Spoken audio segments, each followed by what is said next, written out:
Baba Shuaib, the correctional officer, born in Accra, Ghana, a Quranic researcher and a critical thinker based on religion, who does online lectures based on the guidance of the Quran on platforms such as Facebook, YouTube, and TikTok since 2018. In Finland, and 13 years, QBE, in Classical Arabic and MSA in Quranic Arabic. The author of the Refer to the Quran, which helps every novice to understand the steps towards understanding the Great Quran and the guidance of God in it.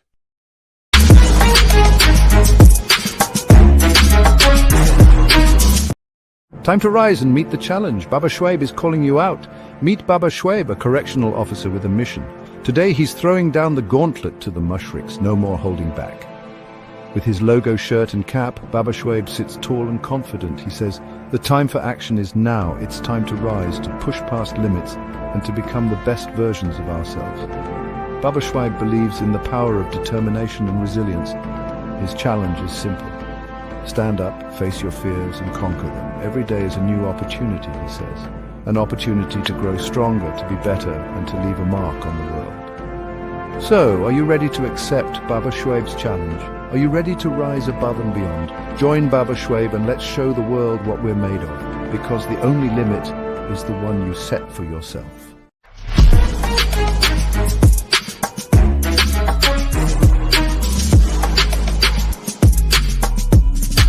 I do have people from all over the world that try to talk to me, that try to watch me. I wish I can attend to everybody, but sometimes it's never easy, you know. I need to divide my own time, my working time, my family time, my alone time. You know, sometimes I feel like sometimes I just stay away from every call. Yes, sometimes I do that. I stay away from every call. Like I just want to be alone, like to get my thoughts together. You know, it's never easy carrying people's pressure on you. Is like a burden, but yes, I called for it and I asked God for it. So yes, I can deal with it, but I wish I could respond to everybody, you know, on time. I wish, but it's not possible, you know. And sometimes when people ask me questions, the energy it takes for me to break things down to be able to explain is when I see myself answering people's question, to me again, it's mind-boggling. I'm like, oh my God, did I actually sat down to answer questions like this? You know, it's never easy.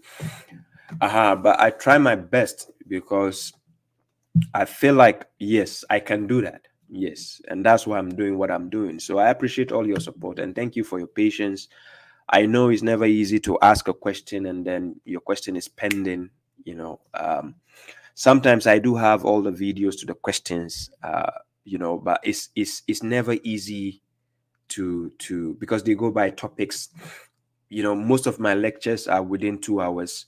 So within 2 hours, sometimes I might have spoken about a lot of things that people have misconceptions about. But thanks to Hannah Banana, sometimes she does the time codes for me. I used to do the time codes, right? It goes to a point I became very exhausted because I hate the feeling that I finished my lecture. I have to sit down again and listen to my lecture for like 2 hours. You know, sometimes I need to do a replay of my own lecture just to get the time codes and give you the. But I know when people are interested in something, they will find their own way of fishing it out, you know. So it gets to a point I feel like, okay, let it be. People who are interested will listen to the lecture and get what they want. It's, you know, it's like a gem. When you are looking for a gem, you are looking for a gold, a mineral resource. God has already put it, you know, beneath the ground, the soil, the sand, the soil, or the earth. So now you have to dig for it and go for it. If really you know what you're looking for, you know. So sometimes when people ask me repetitive questions, I get exhausted answering because I feel like I've answered this multiple times in my videos, like countless of times. So the energy I have to exert in order to answer somebody who is now coming to the you know, approaching the knowledge is you know, sometimes it's exhausting, right? But sometimes I try my best, you know. For people who are lucky, I'll try my best. I just answer you straightforward when you happen to get me by chance. Yes, I'll try my best to help you all. I know I can't help you all, but I'll try my best. So I appreciate the support. Thank you all. Iyad Bilal Salam, thank you for coming. And then we have Al Basrawi. Yes. Thank you all for coming. Mohammed Jallo, I see you. So, ladies and gentlemen, today's segment is about the question and answer. But before I go to the question and answer, let me play this one funny video. Someone sent me. This is a video I got from Mohammed from God. So let me play it. It's a short video. Just what the guy was doing to the kid.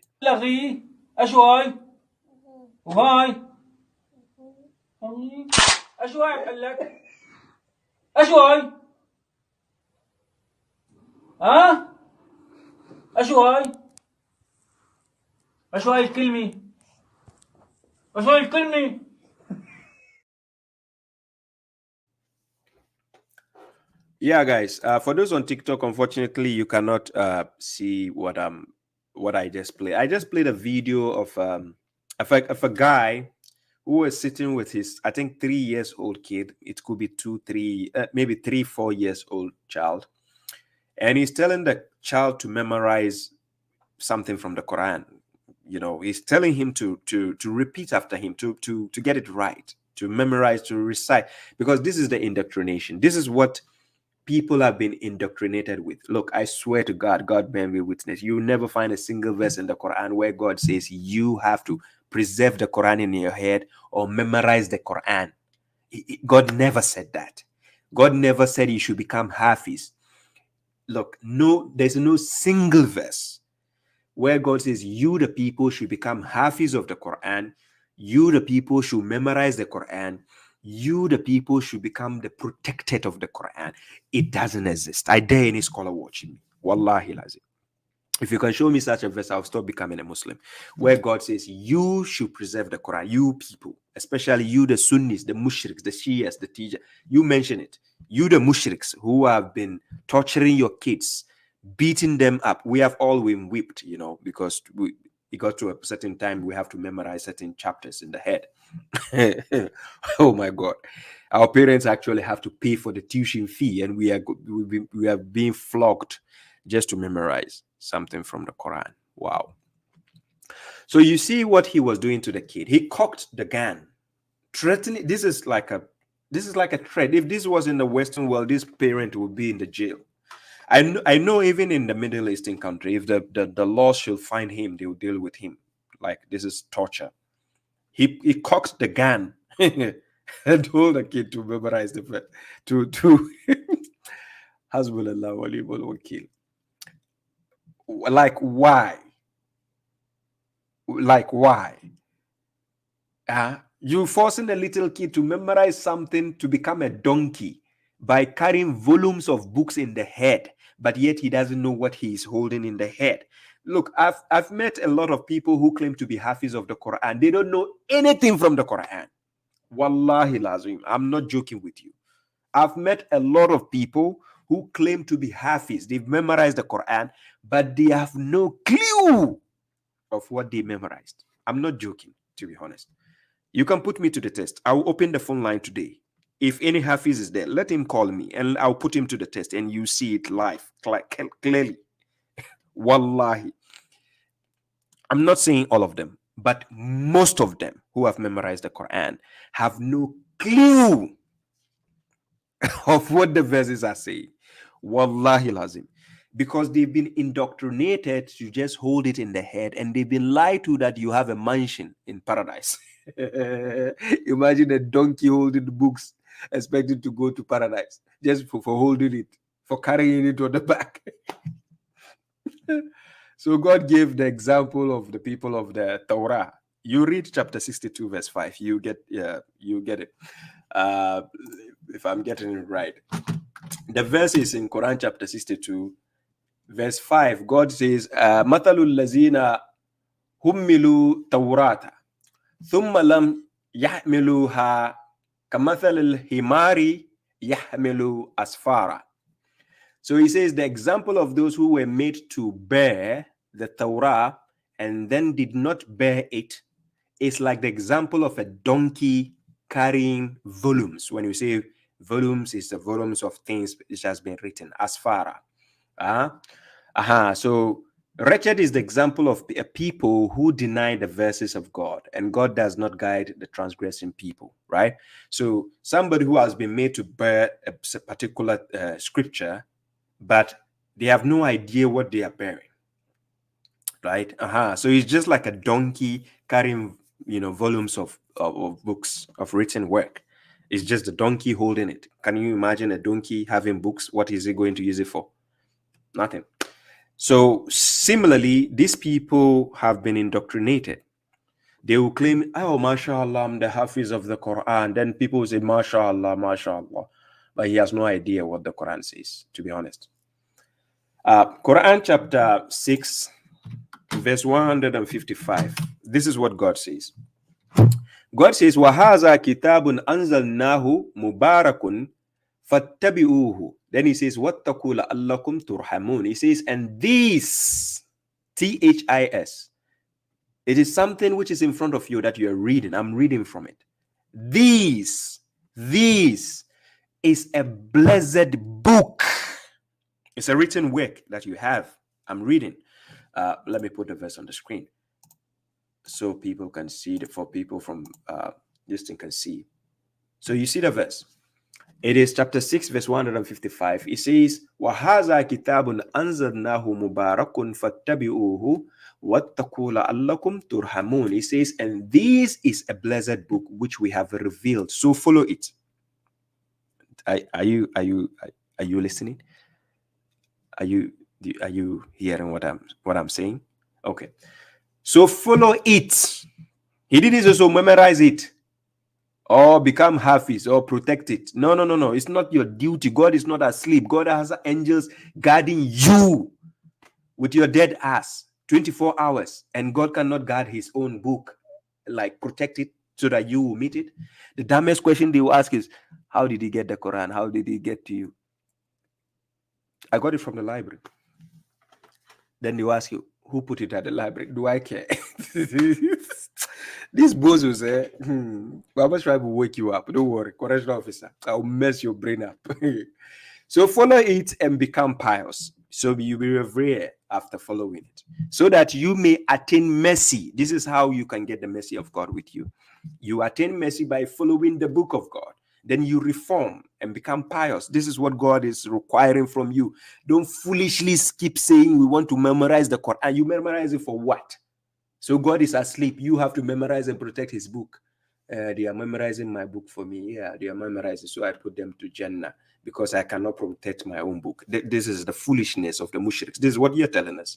So God cannot protect his book.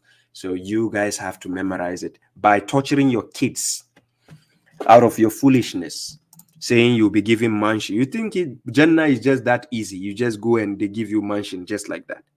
There you go. Okay, so away with that, Houston. There's this guy, Shadi.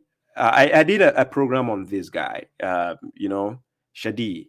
I'm going to play his video. Listen, these people, these bozos, when they are talking, they normally put in a sheet, right? I'll be giving the chance for the question and answer, but let me deal with these bozos a bit, right? Because sometimes I can't let it slip away. I need to deal with the bozos. Listen to this bozo. Listen. Is a Muslim allowed to go to a grave and put flowers on the grave? The Prophet ﷺ pointed to two people at the grave, and he said they're being punished, but not for something major. One of them, he wasn't cautious about cleaning up urine after going to the bathroom, and this other man was gossiping. It's forbidden to go around gossiping like this. Then the Prophet ﷺ took a branch and he placed it on their graves, and he said perhaps that this will decrease the punishment as long as they stay green. Why? Because of the tasbih of green things. Things that are alive have a type of consciousness in which they make tasbih. They praise Allah. Tasbih means they're praising Allah. So therefore that's a sunnah there, that these things can decrease punishment. So the only correction here is that it's not limited to flowers. Anything green.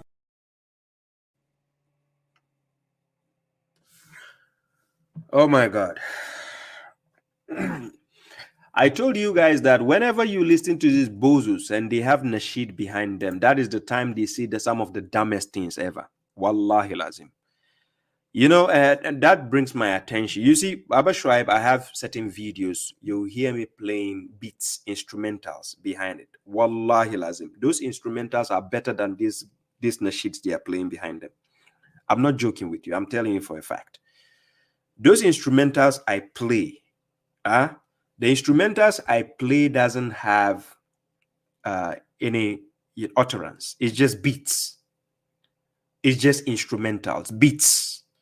For people who watch my reels, my shorts, pay attention to the beats I play. It's not like I'm playing a music like song, somebody singing. No, it's just sound,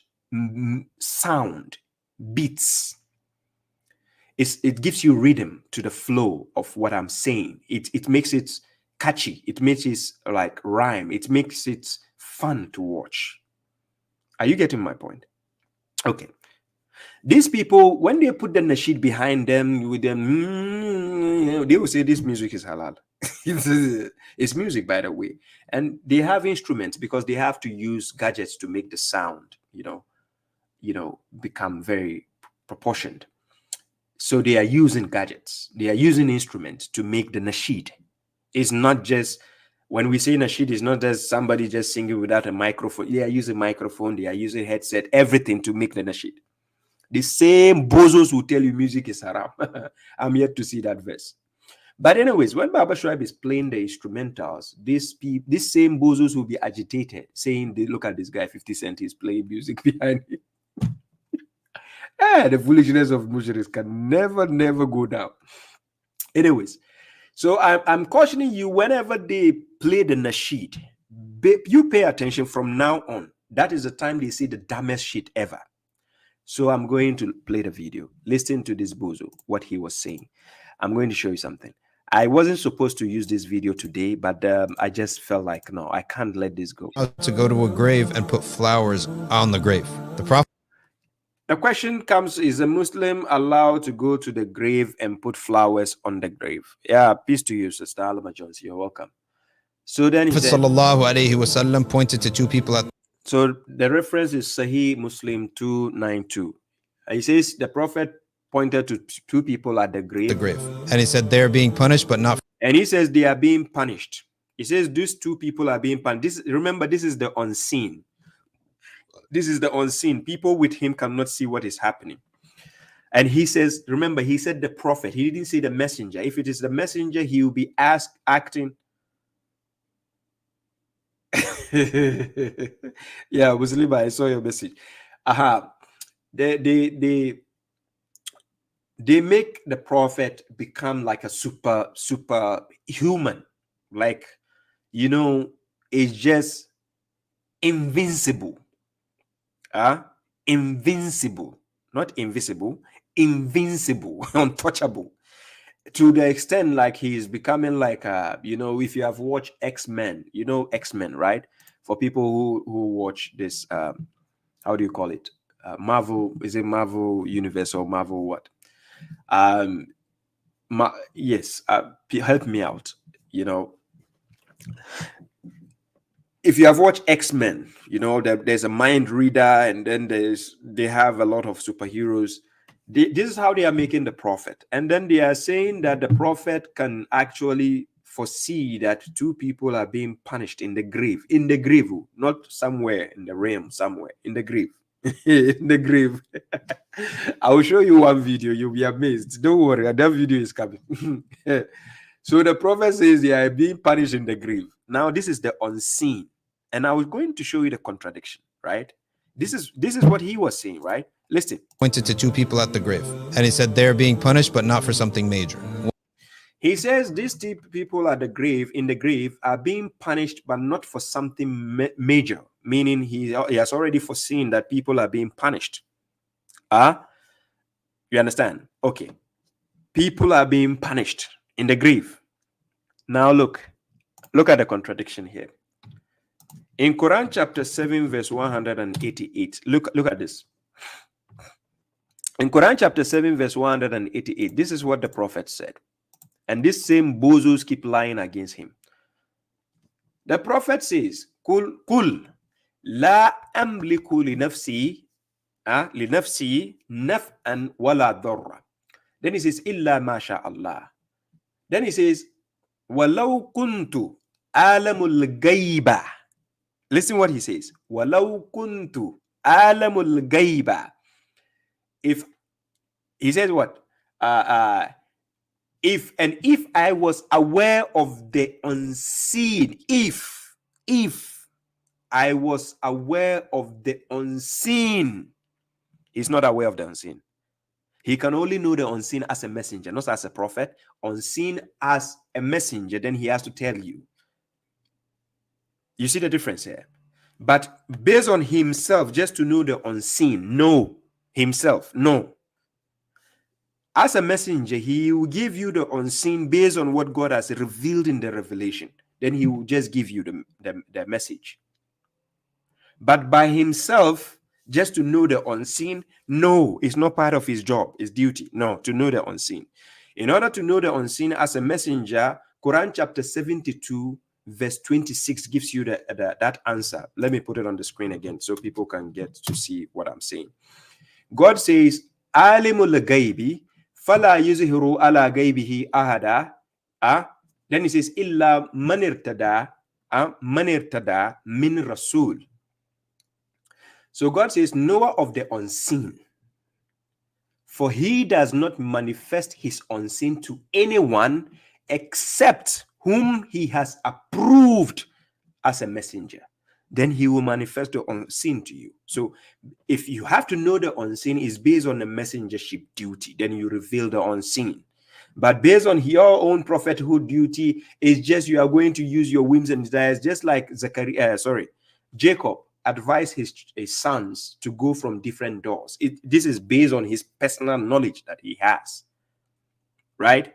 It has nothing to do with his messengership duty. No. So based on the messengership duty, God will reveal the unseen, but that will not be a secret in such a way that only him know. He has to disclose it to the people. So everybody has to be aware of the unseen, which is about to happen. Okay. So now this Shadi, what he was saying concerning, this thing was very small. What he was saying concerning the prophet, that the prophet foresaw that two people were being punished in the grave, but it was not for a major sin. This is the unseen. Okay. So now we go back to the verse I was quoting. That is Quran chapter 7, verse 188. And then God is saying that, he's telling the messenger, say, I, the messenger, Muhammad, do not control for myself any benefit nor harm except what God wills. And if I was aware of the unseen, I will have increased in welfare and no evil will have touched me. I am only a warner and a herald to a people who believe. Do you see what the messenger is saying? Now, this is the messenger. And then we have some bozos. Centuries after the prophet, now they have some books telling them that all of a sudden this same man is a magician and can see what is happening in people's graves. They're unseen. Okay, let's go back to the bozo. Wasn't cautious about cleaning up urine after going to the bathroom. So he says one of them who was being punished wasn't cautious of cleaning his beard whenever he goes to the bathroom. So the person in the grave was being punished because of not cleaning his beard. Hey, hey, Acrobat, where are you? Where is he? Where is he? God have mercy upon us. Hey, okay, I go back. Listen to the guy. Cleaning up urine after going to the bathroom. And this other man was gossiping. So the first one wasn't cleaning his beard after. Somebody says now Allah is a fashionista. Say cleaning the beard. Okay, now I understand why the Sunnis like buying beard oil and beard shampoo and everything. They clean it very much. Or as that part they are doing well. They clean their beard, so they are scared to go to hell. Hey, as for Allah, what he will kill. Okay, so that other one was being punished because of his beard. He doesn't clean his beard whenever he goes to the washroom. Okay, now that other one is being punished because of gossiping, right? He likes gossiping. So let's check. And by the way, that means everybody is going to hell today because TikTok and Facebook and YouTube, we are all gossiping. We watch people's, issues. Hey, especially the journalists. The journalists, you should be careful. You are going to hell if you are a journalist. Because if you are a journalist, you like gossiping a lot. And you are being paid for the gossip. Hey, we are screwed. Let's go. Forbidden to go around gossiping like this. You hear? So tell CNN, Al Jazeera, Fox News, BBC, gossiping is haram. You are going to hell. You understand? This kind of, that's... So let's go. Then the Prophet ﷺ took a branch and he placed it on their graves. So after the Prophet has noticed that these two people are being punished in the graves, one for the beard and one for gossiping, so he took a branch from maybe a tree or small shrubs, and then he put it on their graves. So let's see the magic which is going to happen. And he said perhaps that this will decrease the punishment as long as they... So this branch. So let's assume this is the branch of a tree, a branch from a tree, and he put it on the grave. Haven't you seen the mushriks doing it? The mushriks, they do that a lot. They will take a branch of a tree and they put it on somebody's grave. Because Bukhari said, Muslim said it, so they, not the Quran, no. So he said the Prophet put it so that perhaps that branch he's putting on the grave would decrease the punishment. Okay. Say green. Why? Because of the tasbih of green things. Because of the glorification, the tasbih of green thing. Things that are alive have a type of consciousness in which they make tasbih. They praise Allah. Tasbih means they're praising. Okay, because this branch he took is praising God. So he's going to do the wonders. Allah. So therefore, that's a sunnah there that these things can decrease punishment. So all of a sudden, that is a sunnah. Ladies and gentlemen, all of a sudden, that is a sunnah that these things can decrease punishment, right? So as soon as you are being punished by the angels, as soon as they notice that somebody took a branch and put it on your grave, all of a sudden magic has happened. So the angels will say, hey, stop, don't punish him harder. There's a branch on his grave. So let's slow the let's slow.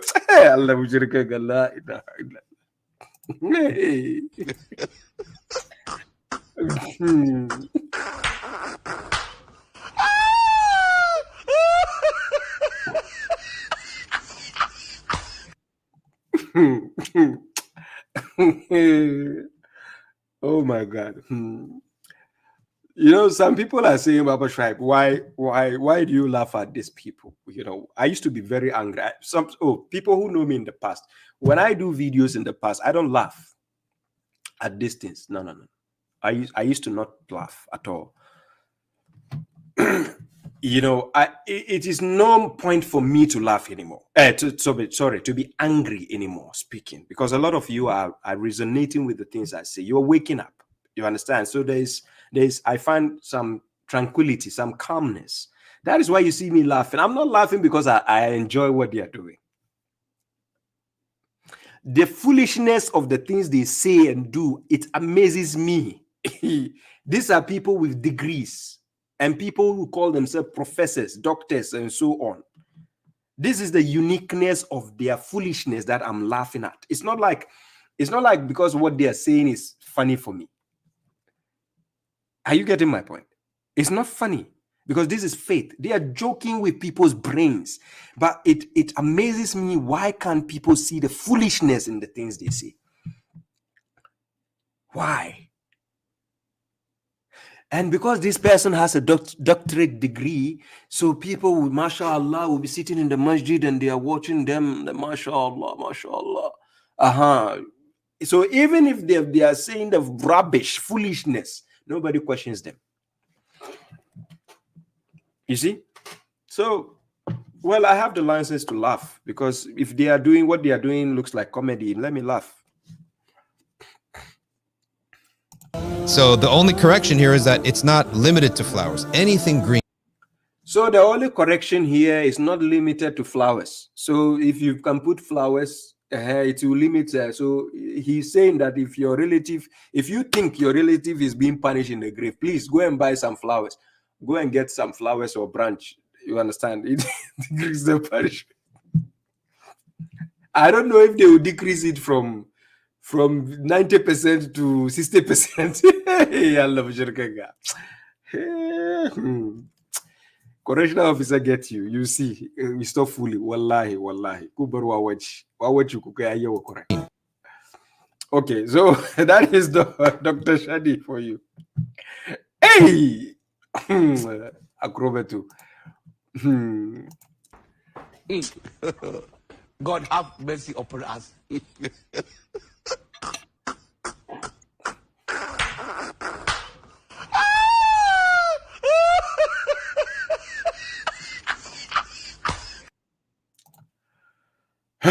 Okay, so I think there's one more. Sorry. There's another video. Yes. Sorry. Ladies and gentlemen, for those who have asked the question, I've highlighted your question. I'll come back to it. Let me play this video. This video, I found it very interesting. It has to do with something about the grave also. You know, these grave issues, they are very interesting. So let me play another video. It's about the grave. So please have some patience. This guy also was speaking about the grave. So let's take this guy.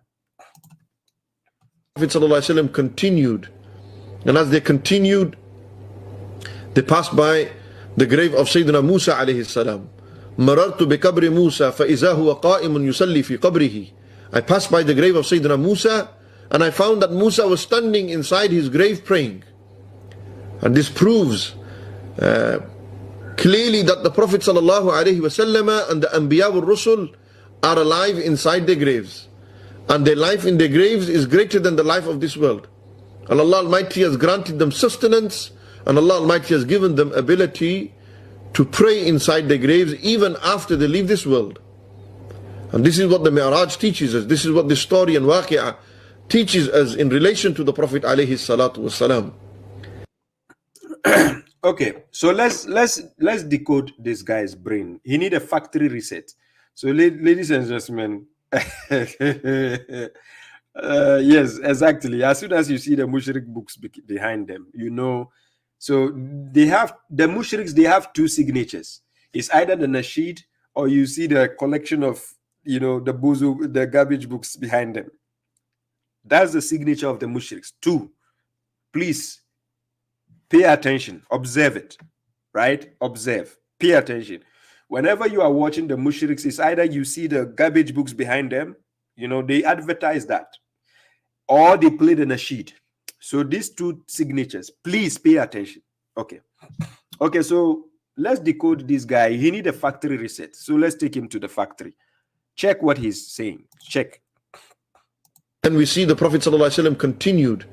And as they continued, they passed by the grave of Sayyidina Musa alayhi salam. So he's talking about the prophet, the journey they said he went to the heavens, right? So that journey, they said the prophet continued and he passed by the grave of what? Musa, Prophet Moses. But when he continued the journey, where was the grave? The grave is on earth or is in heaven? I don't understand. Where was the grave of Musa? Because according to the Bible, Deuteronomy chapter 34, verse 5 to verse 8, the Old Testament, they don't even know where Moses was buried. Yet, to be honest, look, if any Christian is looking at me right now, and the Jews, Deuteronomy chapter 34, verse 5 to verse 8, it says Moses was buried at the mountain of Moab. Until date, nobody knows of where his sculpture or his grave is. They don't know where it is, right?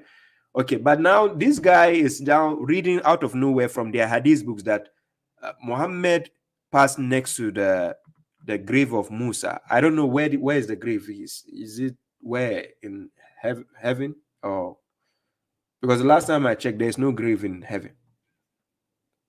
I don't know. I know hadith books can tell you there's grave in heaven, but the last time I checked, I don't know of any grave in heaven. Okay, but let's check. Listen. مررت بقبر موسى فإذا هو قائم يصلي في قبره. Hey.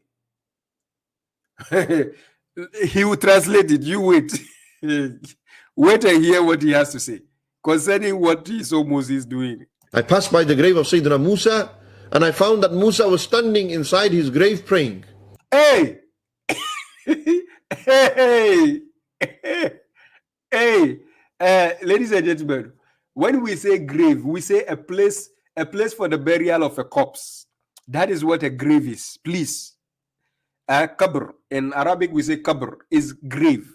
That is grave. So grave only has a dead person. You understand? That's what a grave has, a dead person. And ladies and gentlemen, do you know how grave they make it very small? The space, you can't stand up. Not wallah, you can't stand up in the grave. Have you seen how they make the graves? You can't stand. The grave is so shallow that they squeeze you, they tell you that, especially the Sunnis, when they bury you, they make it, when they make it like this. So they put you facing, they say you have to face Gabas, you have to face the Kaaba or something. So then they put you here, then you are facing like this. But he said, the prophet saw Moses pray. Hey, Acrobat, where are you? God have mercy upon us. Hey.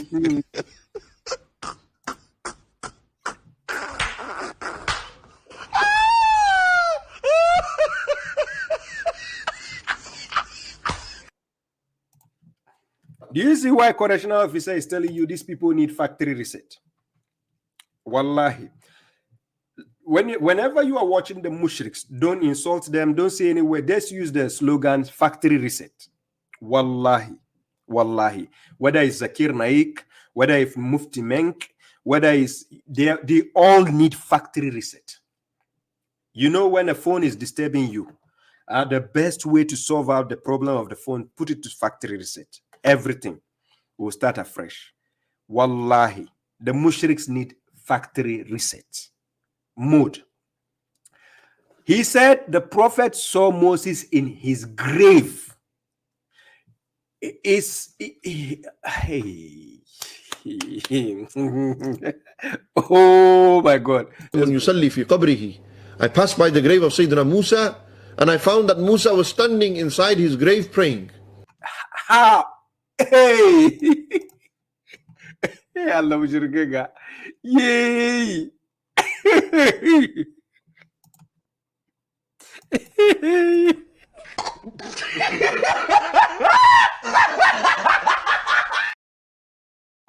Hey.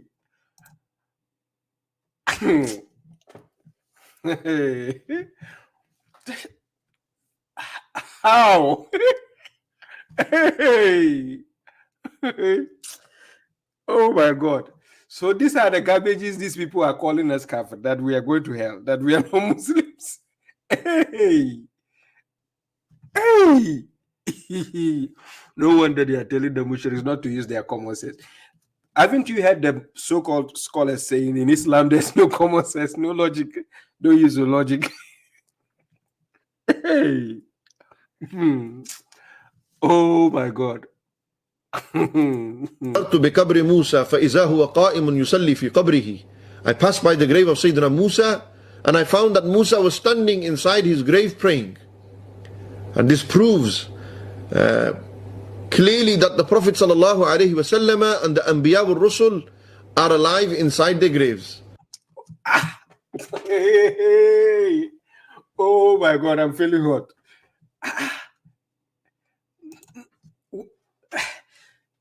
The prophets are alive in their grave doing what? Hey.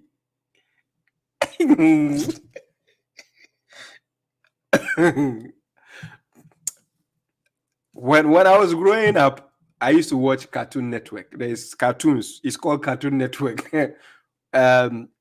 There's Johnny Bravo and a lot of Cartoon Networks, like programs. Like the mushriks. The mushriks, wallahi, they should be acting cartoons. Hey! There's another cartoon called Load Runner. Is he road runner or load runner? Do you know that cartoon? He runs very, very fast. He can die today and wake up again. Allah, I don't know how their brain is processed. Factory reset. Wallahi, they need it. Wallahi, they need factory reset. They are alive in their grave doing what? Does this person know the meaning of grave? And their life in their graves is greater than the life of this world.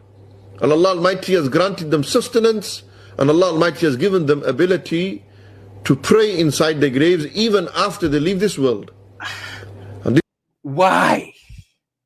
No, why would they be praying in their grave even though they've left? Why? Oh my God. Oh my God. You see, these are the things people don't ask this scholar. They don't ask these people these questions. So it's not only even standing in the grave or prostrating, they are, oh my God. So who actually went and checked and saw the prophet pray in the grave? Who? Hey, these mushriks, they will never cease to amaze me. No, to be honest, who goes to check the grave and see the prophet pray? Hey. Oh no, this mushriks too amazing. They are amazing. Hey.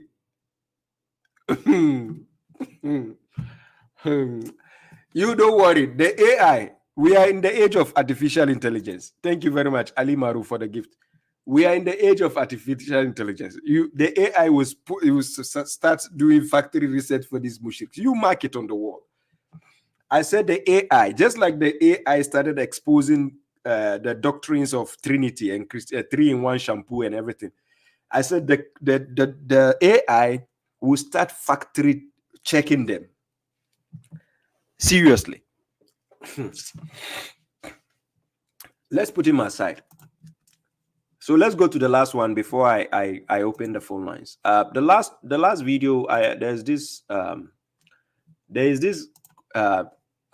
I'll quote the hadith for you. There is particular hadith, but let me show you the video before I quote the hadith. You see, many a times you hear these mushriks, especially the Sunnis, telling you that you don't know tajweed. They use the word tajweed. And I call it tajibush. The weed sounds so illegal, right? So it has to be tajibush. Maybe tajiforest is better.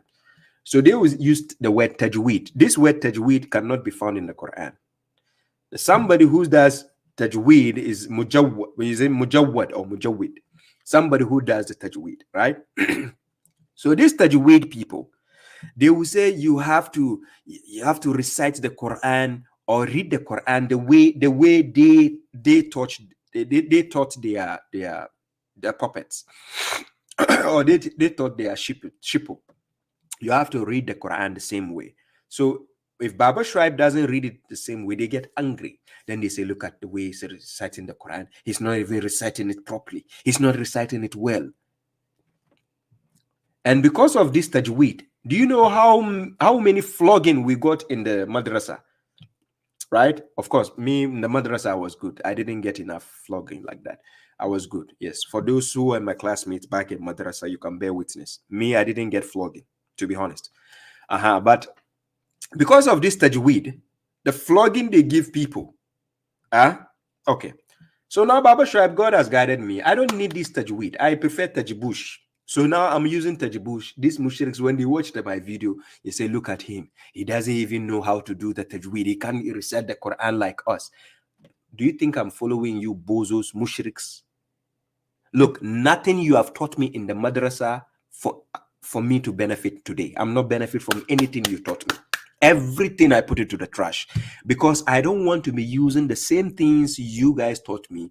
Then you come and say, oh, we even taught him how to recite the Quran.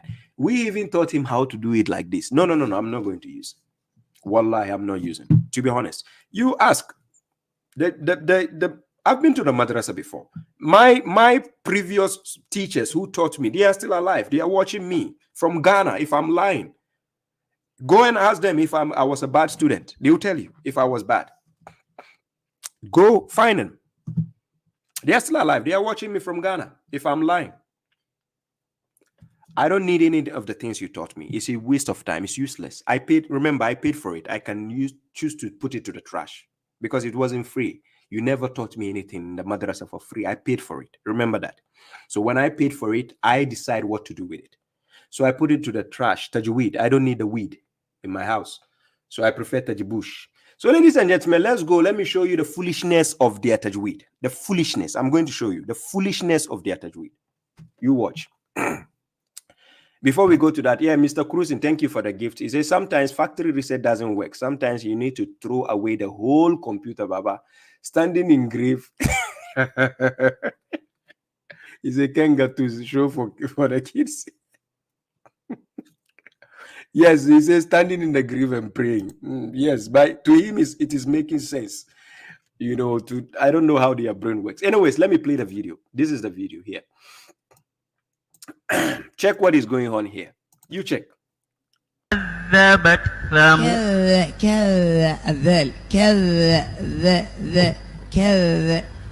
كذبت ثمود الشهر الحرام بالشهر الشهر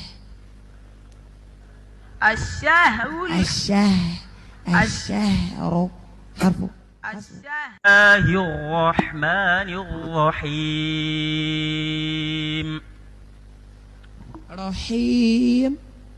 رحيم بسم الله الرحمن الرحيم بسم الله الرحمن الرحيم أعد الله أكك العين أعد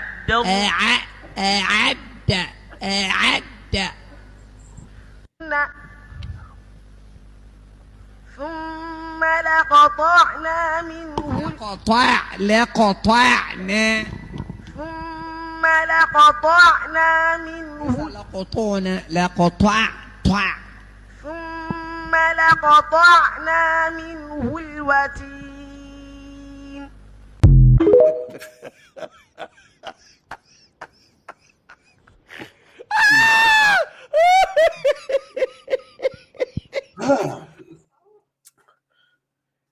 Oh my God.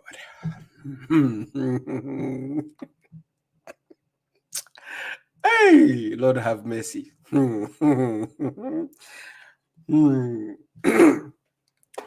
Ladies and gentlemen, let me tell you something. You see, there is something we call accent. There's something we call accent, right? And then there's something we call you know, the way people, okay, let me use the word accent, right? And then they have the way people pronounce something, pronunciation. For instance, I'm from Ghana, right? Even though I'm from Ghana, there are certain things when we say in Ghana, I don't say it the same way. I say it in a different way because I've studied other people and I've tried to adapt the way people say things. But it doesn't mean when I say it the Ghanaian way is wrong. No, it's not wrong. It is how you say things based on your tongue, so far as the next person can understand what you're saying. Yes, that is what matters. What the next person can understand what you're saying is what matters. That is the relevance of communication. It's not about how you pronounce it. So I'm going to give you an example why I'm saying what I'm saying. For people watching me from Ghana, in Ghana, you see this word, ASK. ASK. It's called ask. Me growing up, I've been using the word ask. I know some Ghanaians also use ask, but popularly in Ghana, if you are talking to a Ghanaian will not say ask. He will say ask. Are you getting the point? A Ghanaian will say ask him. It doesn't mean Ghanaian doesn't know how to spell ask. A Ghanaian can spell ask. He knows ask is A-S-K. He knows it. But based on the accents and the way we have been speaking, because we understand each other in communication, a Ghanaian will say ask him. There's nothing wrong. Communication is about understanding. Communication is not about how eloquent you try to look. British English. The Great Britain, where English language evolved from, the Great Britain. English evolved from there.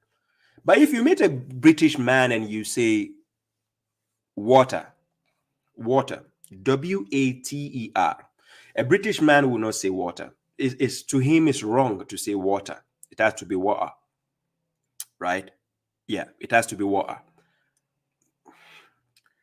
It will take a foolish man try to say he wants to correct a British man that, hey, you don't say water, you have to say water. Yes, it will take a foolish, like, what is the benefit of a British man? You are telling a British man he has to say water by force. Like, what is the essence of, when he say water, did you understand him? So what is your problem? You have to say, no, you have to call the T, make it water. Say water. Yes, water. And this is how the mushriks have been trained psychologically. To them, they think if you are reading the Quran, so far as you have a different dialect, that means you are kaput, you are out of coverage area. Meaning, no, the Quran is not for you. Stay away from it. You have to say, ha. Let me go back to the scholar. Look how he was correcting the kid. Where's the video? Check how he was trying to correct the kid. Check. كذبت ثمود. No, what is this? No, what is this? Look.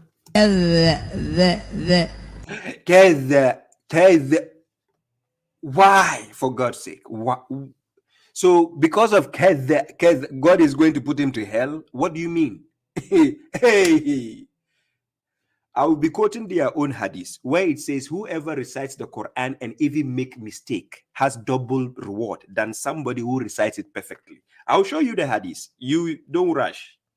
I said, Baba Shuaib, I'll factory reset your scholars by force from your own garbage books. You see. Their own hadith says when you recite the Quran and you even make mistakes with difficulty, you have double reward. Listen carefully. According to them, when you read and recite the Quran, you get the reward. One reward is 10, you get 10. Any action you do is 10, you get 10, right? According to their hadith, you get double, even if you recite with mistakes. So, I'm just showing you the hypocritical aspect of the mushriks. When they claim we don't follow the hadith, they don't even follow their own hadith. So, we were going there. Check again what this scholar was doing. كذبت ثمود الشهر الحرام بالشهر. Oh my God. Hey. Please, when the boy was reading the Quran where he says Ashar, is it not enough? Ashar, you understand the boy. What is Ashar? Ashar. Hey, this guy, he invented Arabic language or what? Hey. Oh my God. Ashar. You see how the boy look left and right? Wallahi, I can tell you the boy was thinking, what is wrong with this scholar? Hey. This is why a lot of people became dropouts from madrasa and schools because of scholars like this. I'm serious. They will just stress you for nothing. Hey. Oh, no.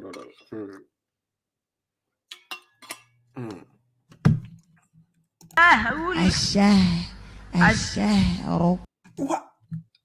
Please, if you know this guy's name, I need his name. The scholar, I don't know him. I need his name. Hey. حرف الرحمن الرحيم. Look, Rahim is correct, right? Rahim is correct. Now check. رحيم Hey. No. Why? Oh. رحيم بسم الله الرحمن الرحيم. حيم It's okay. Hey. Hasbunallah. God have mercy upon us.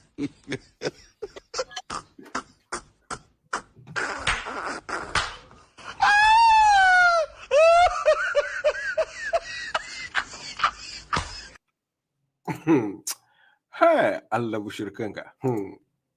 Okay, let me put the hadith on the screen. So we go to Sahih Bukhari. The hadith is Sahih al-Bukhari 4937. I'm going to put it on the screen.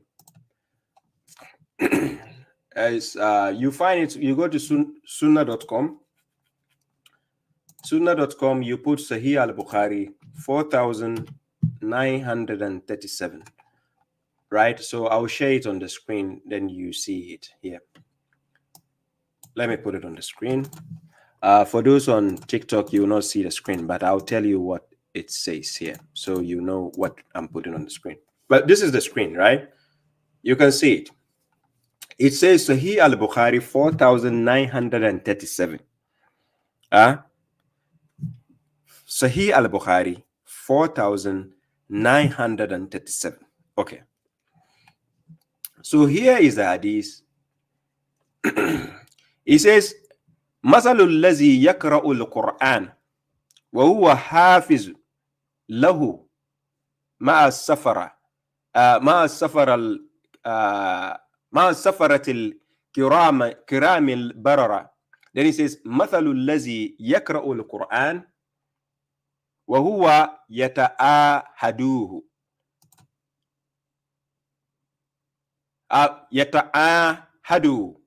وهو عليه شديد فله أجران.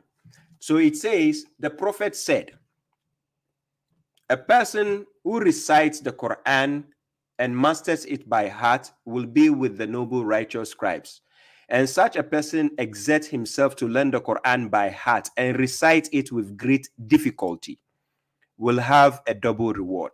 So meaning, the one who reads the Quran, even though the correct translation should have been وَمَثَلُ الَّذِي يَقْرَأُ الْقُرْآنِ, the example of the one who reads the Quran and then he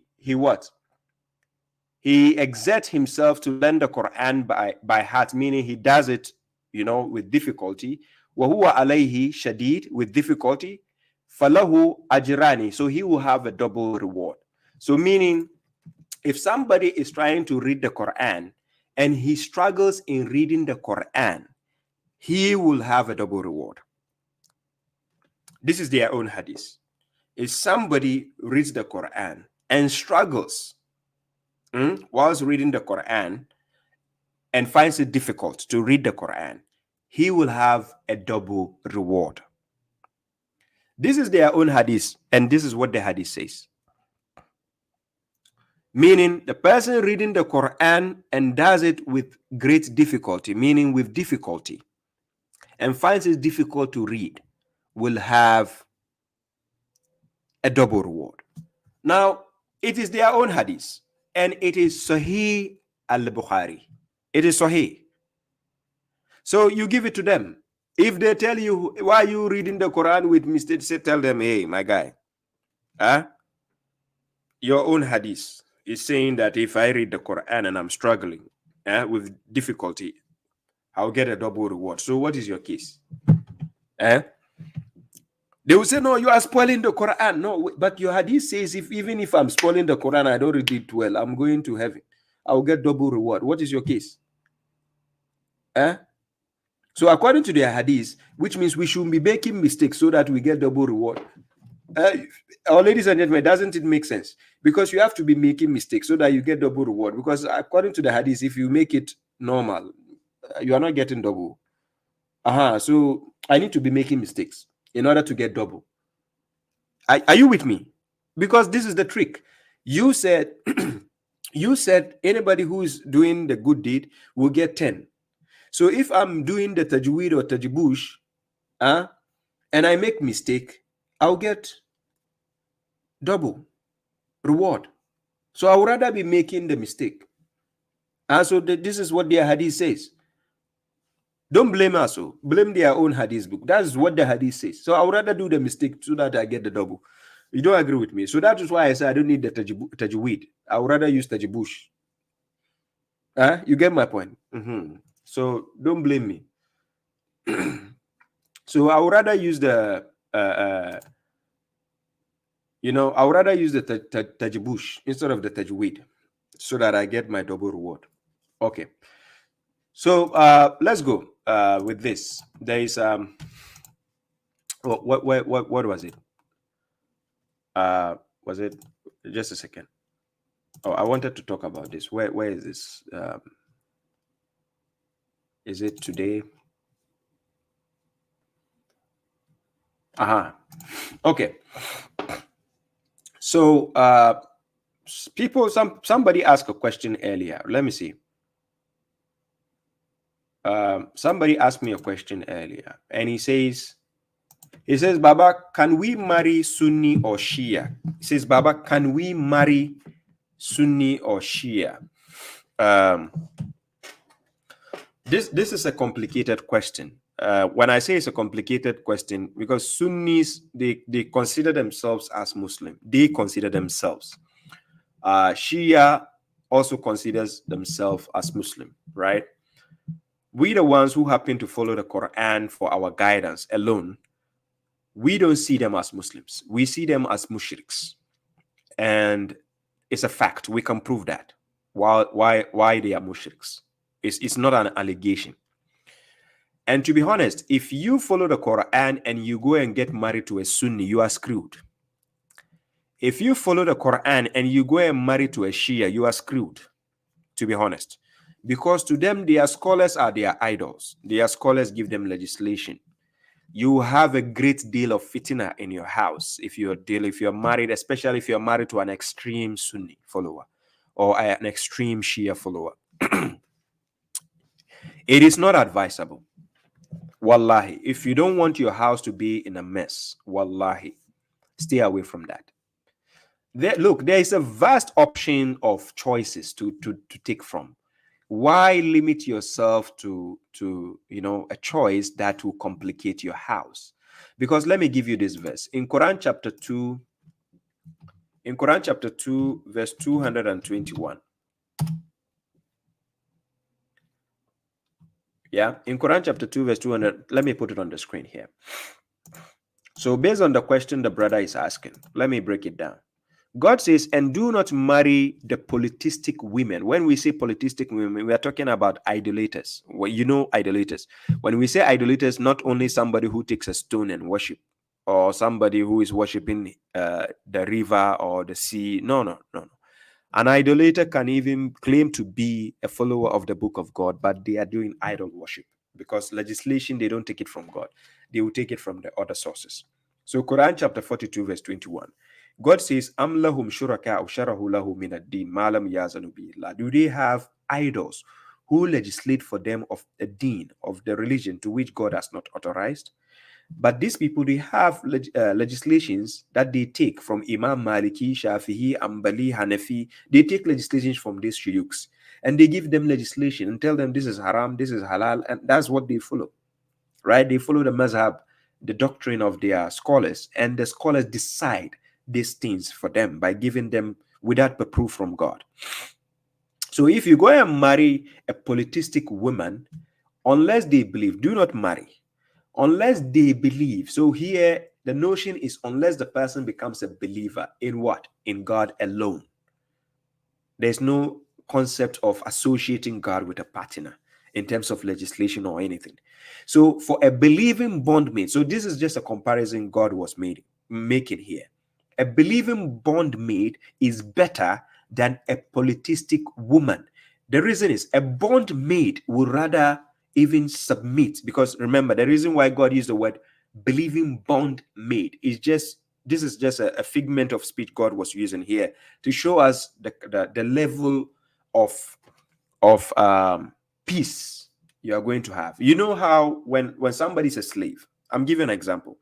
If someone is a slave or a bondmaid, she has no choice but to surrender to the owner. When somebody is a slave, right? A slave doesn't have a choice. A slave has to do what they are told. So now, the comparison God was drawing here is to put the contrast by putting a slave to the mushrik.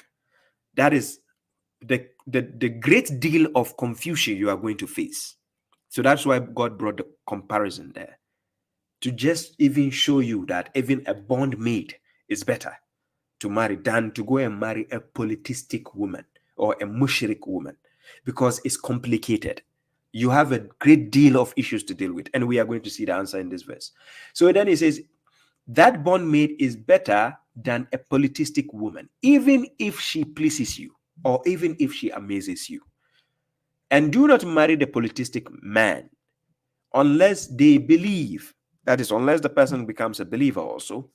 For a believing slave is better than a politistic man, even if he pleases you. So likewise, it goes to the women also. Don't marry the man if he's a mushrik.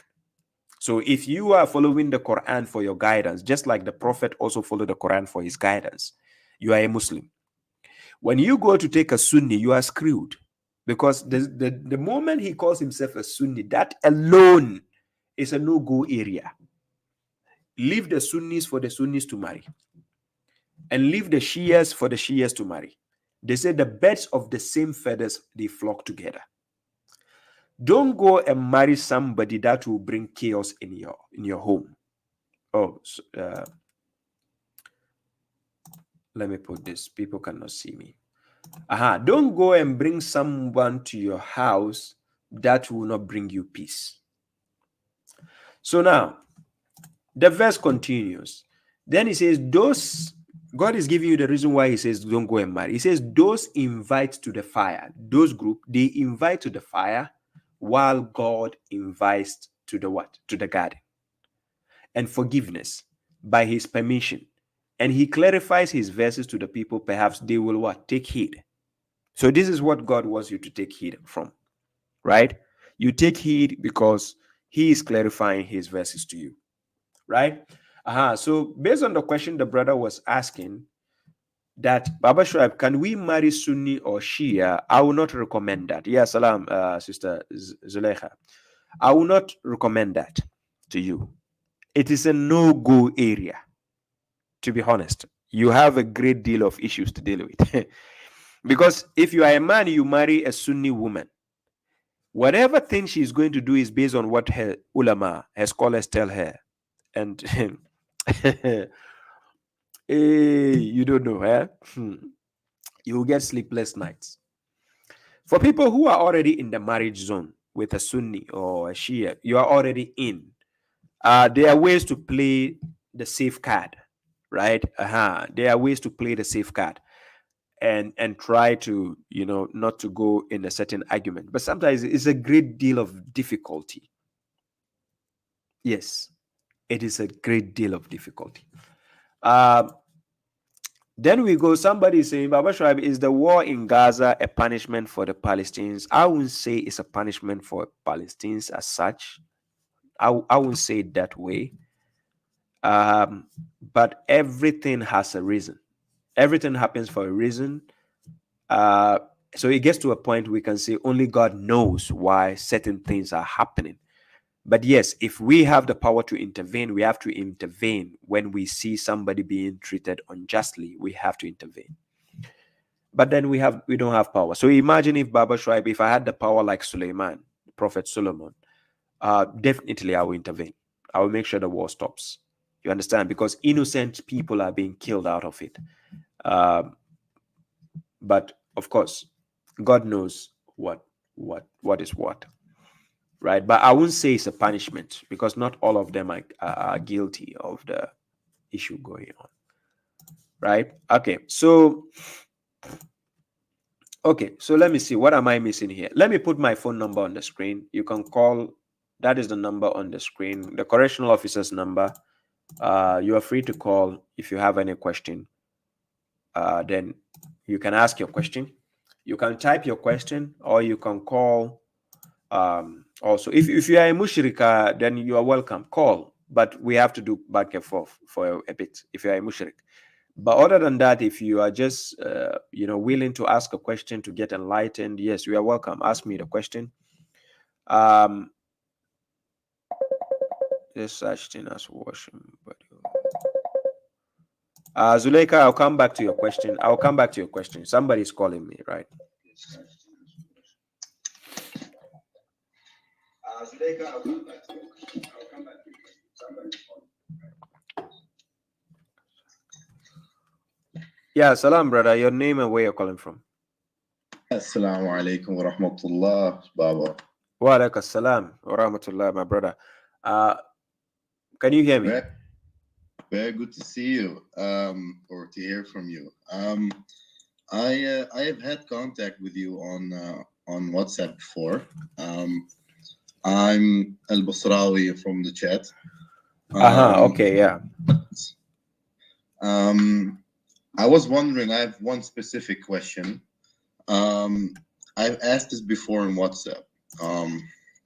It was about Masjid al-Haram, and the verse about it. I think it was 150. And I understand that it might not, that it doesn't talk about it being the Qibla, like it being like the direction of prayer or something like that. But if it isn't talking about that, then what is it talking about? Okay, that's your question, right? Right, exactly. Okay, so many a times I keep telling people that the Quran is based on a timeline. Number one, is based on a timeline, and again, Quran deals with the past, present, and the future. Many a times. Yes. Then we have certain laws which are stipulated in the Quran, which has to do only at the time of Muhammad, and then we have certain things which are being said, which can be, we can transcend to another timeline in the future as a future reference. But when you study the structure of the verse itself, when you start from chapter 2, verse 143, I put it on the screen so people can know that the instructions there was based on the time of the prophet, the messenger, when he was alive. So I'm going to put it on the screen. If you're watching the screen, keep watching. But then, so let me put it on the screen so people who are watching also will understand what I'm going to say. So now let's check. When we start from 142, chapter 2, verse 142, it says, the foolish among the people will say, are you listening? Would you give me the second to also read with you? 1 second. I'll go to 143. Oh, no, you can be looking at the page. Look on the screen. Oh, yeah. I saw it. There's a little bit of delay. I see it now. Yeah. Okay. So it will be on the screen. It says, the foolish among the people will say, what has turned them away from the place of worship? That is the Qibla, at which they were. So now, say, to God belongs the east and the west. He guides whomever he wills to a straight path. Now, it is the foolish talking about the people of the messenger. That is, let's say, yes, Muhammad, right? Yeah. But remember, his people were already idol worshippers. Idol worshippers also have their Qibla. Yes. Right? Okay, so now the foolish are now accusing them what turned them away from their place of what? Worship. That is the Qibla at which they were. Say, to God belongs the east and the west. He guides whomever he wills to a straight path. So the notion of the Qibla, the intention of the Qibla actually is for guidance. Because God is giving the answer. To God belongs the east and the west. He guides whomever he wills to a straight path. Right? Okay. Right. Now 143 says, and thus have we made you a central nation. So it is talking to who? We have made for you a central nation. The messenger. The messenger, the believers, the messenger and the believers. Right. But he was alive, right? Exactly. Okay. So now, so that you may be witnesses over the people. So his people, including him, they will become witnesses over the people. Okay. So now, is the messenger alive? No. Okay. His people that sat with him at that time, are they alive? No. Okay. Then he says, and we did not assign the Qibla at which you are. What the sectarians do is they put the kunta into past tense. And the kunta in the Quran is not only limited to past tense. I have seen that about you. Yes, I did a lecture on that. Exactly. Okay, so now it is the notion of the external sources they are using which is confusing the narrative. Then they put it into past tense. Then they say it is past tense. Okay. But what the way Quran speaks is, Quran can be telling you something which has already happened. It will tell you above. Then it will tell you something which is about to happen, but it will come beneath that verse. So, for instance, let's use this case in this chapter. So he says, except that we may find out who will follow the messenger. So now we are going to understand why God assigned the particular Qibla at which he is right now. Because the messenger is at a particular place now. Right. So God says we assigned it so that we will find out who will follow the messenger. Right, exactly. Yeah. So God is not talking about which you were. It's not talking about past tense. It's a present tense. But the way Quran utilizes its word, what the sectarians fail to understand is Quran doesn't take legislation of the Arabic language from the Fusha and the modern standard. It is rather the Fusha and the modern standard which was concocted out of the Quran. So Quran is not following their grammatical rules. This is the missing link. But let's go to the verse. Then he says, from one who will turn back on his heel. So God, from this, by assigning the Qibla to the messenger, God is now going to find out who is going to turn out away from the messenger and who is going to follow him. Then he says, it is not important except for those whom God has guided.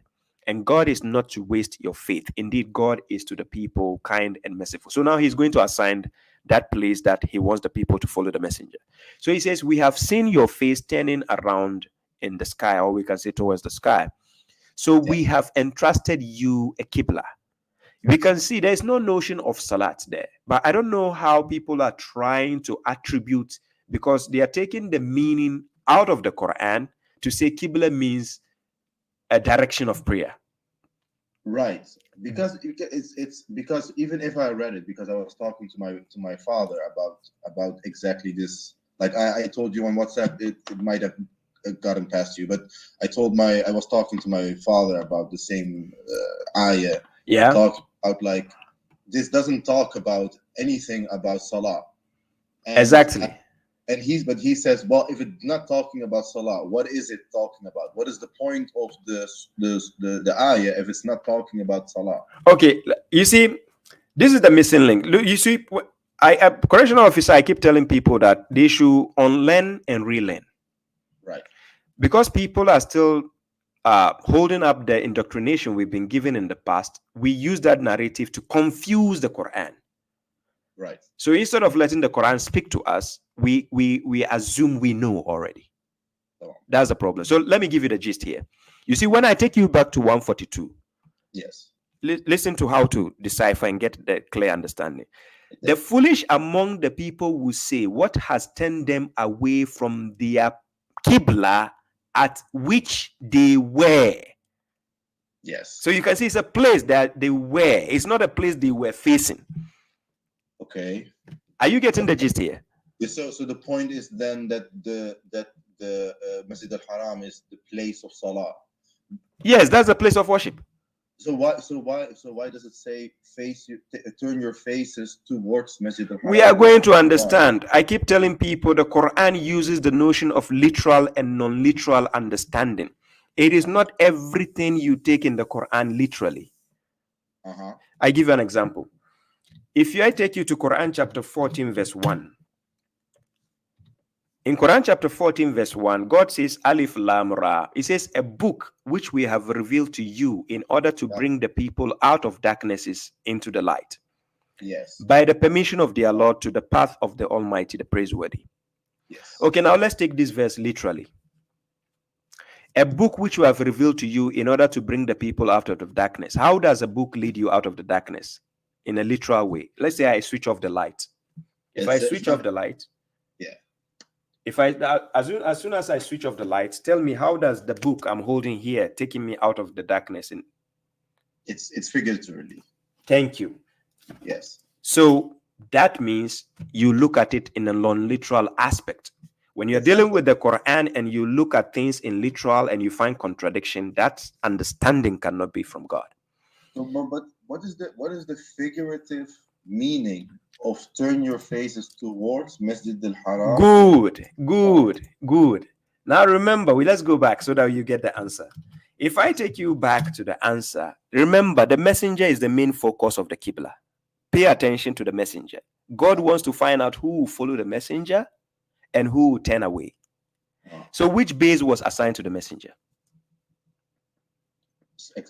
Again? Which base was assigned to the messenger, was allocated to the messenger? Thank you. So Masjid al-Haram is the what? A place of worship? No, is the what? The Qibla. The Qibla. Okay, so now let's read again. Chapter 2, verse 144. We have seen your face. Now God is talking to the messenger. Turning around toward the sky. So we have entrusted to you the Qibla with which you will be pleased. So now the messenger is the focus here. Then so God now told him directly, so turn your face, shatara, towards the Masjid al-Haram. So now he has been given. So just like if I've given you a house to stay. Yes. You please tell me, wherever you go from, wherever you come from, where are you going to turn your face? Towards your house? Your house. If you're going home, you're always facing your house. Is the direction of your house you're going. Where else are you going? So now it's a base for the messenger and the believers. So now this verse is isolated to the believers in the context of that timeline. Okay. So now they are being told, since the messenger has been given the base and that's where he is going to be based, all the believers must now turn their face towards that place. Because that's where they go. That's their base. Their leader is there. So now God wants to see who is going to follow the messenger. So he has been given the base, which is the Qibla, the place of worship. That is where they establish the worship. Yes. So now God wants to see. So God now used the figurative aspect by saying, turn your faces. It doesn't mean literally. You are standing, then you turn your face like this, facing Makkah. And you say, I'm facing Masjid al-Haram. Yes. What? And that is why I keep putting the challenge to people. Show me where it mentions Salat, where it says pray and face that house. Yes, yes, exactly. Are you getting the point? So now when he says, so turn your face towards the Masjid al-Haram, he's telling the prophet, because the messenger, because he has assigned the place to him. So that turn your face means this is your base now. Yes. Now he says, and wherever you may be, because he has been given the base. So wherever you may be, turn your faces towards it, because this is your direction. This is where you are coming now. Right, exactly. Okay. Are you getting my point? I'm getting the point. So this is when he says, so that those who were given the book will know that it is the truth, because that is where the messenger is based. So you have to come if you need guidance. That is where you have to go to at that time. Okay. So so you could please share with us more of your knowledge about this specific verse. What is the wisdom of the verse if the verse is not applicable in our timeline, even the Quran for all times? Then the simple question I'll ask you is, where is the messenger now? He is not alive. Because he is the center of the focus of the Qibla. He's the center of the idea. So now let me show you why that it's not the same. The main concept is, let's eradicate the notion of Salat in this concept. The verses has no notion of Salat there. Number one. Exactly, but what is the wisdom of the verse if in our time. Like, Okay, I'm going to show you the wisdom. The wisdom is about assigning a Qibla. If you have a Qibla, so let's use Musa alayhi salam. Let's go to chapter 10, verse 87. Yeah. In chapter 10, verse 87, this is what God told Moses and his brother. He says, and we inspired to Moses and his brother that accommodate your people in the houses of Egypt and render your houses as Qibla or a Qibla and establish the litany. Mhm. Yes. So Yes, now well- they should make their houses. The word alu, meaning to make something, to render something into something. Exactly. Okay. So now you should let your houses become Ah, the Qibla. exactly. Okay. So now this is where they are people. That's why God says, accommodate your people in the houses of Egypt. So now, since they are going to render their house into a Qibla, what happens? People have to come to them because they are the leaders. Yes. Moses and Aaron. People will come to them. So now God is going to use that place of worship to identify who are going to follow Moses and his brother, and those who are going to turn away from that place. Yes. Simple. Okay. Very good. Okay. So now let's go back to give you clarity of how it applies to us now, today. Yeah. Okay. So God says this, 148. He says, and to each is a direction which it should tend to. So compete in good deeds wherever you may be. God will bring you forth altogether. Indeed, God is capable of all things. This is in the context of chapter 2, verse 142, when you read up to 150, coming down. Yes. Remember, God says to every nation is a messenger. Yes. Every nation will have its messenger. Every nation has its Qibla. Everyone has its own Qibla. And I'm going to end by saying by giving you that point. Here, let's start from let me take you up. Let's say 145. Yes. 145. God says, and whether you bring, is talking to the messenger, whether you bring every sign to those who were given the book, they will not follow your Qibla. Neither shall you be a follower of their what? Place of worship. That is the Qibla. Yes. So let me highlight it on the page. It says, and whether you bring every sign to those who were given the book, they will not follow your Qibla. Are you following? Yes. Yes. Then it says, neither shall you be a follower of their what? Qibla. So they also have a Qibla. Nor will they be followers of each other's what? Qibla. Yeah. So because to each of us, every group, God has assigned a Qibla for us. Okay. Okay. So the one last thing, Baba, before we hang up. It's one other argument they would make is saying that not having a common qiblat as ummah would create some kind of chaos. Like some people would face that this way, some people would face that way. They would everyone would be all over the place. In which sense? Not following this way and not following that way. In which sense? Yeah, like basically like we're sitting in the masjid and you're doing salah and this guy is sitting in that corner and that guy is in that corner. What's the they say, oh, that's like that would create chaos. Everyone should. You see, they are making it about Salat then. Still, yes, when we read the verses, where is the concept of Salat there? Yeah, but then they would ask me or us saying so where should we face during Salah? Okay, who do we do Salat to? Subhanahu wa ta'ala. Thank you. So now, Quran chapter 2, verse 115. If it is God we are looking for, this is the answer if you are looking for God. God says, and to God belongs the east and the west. So wherever you turn, there is the countenance of God. There is the attention of God. There is the face of God. There is the focus of God. Indeed, God is encompassing and omniscient.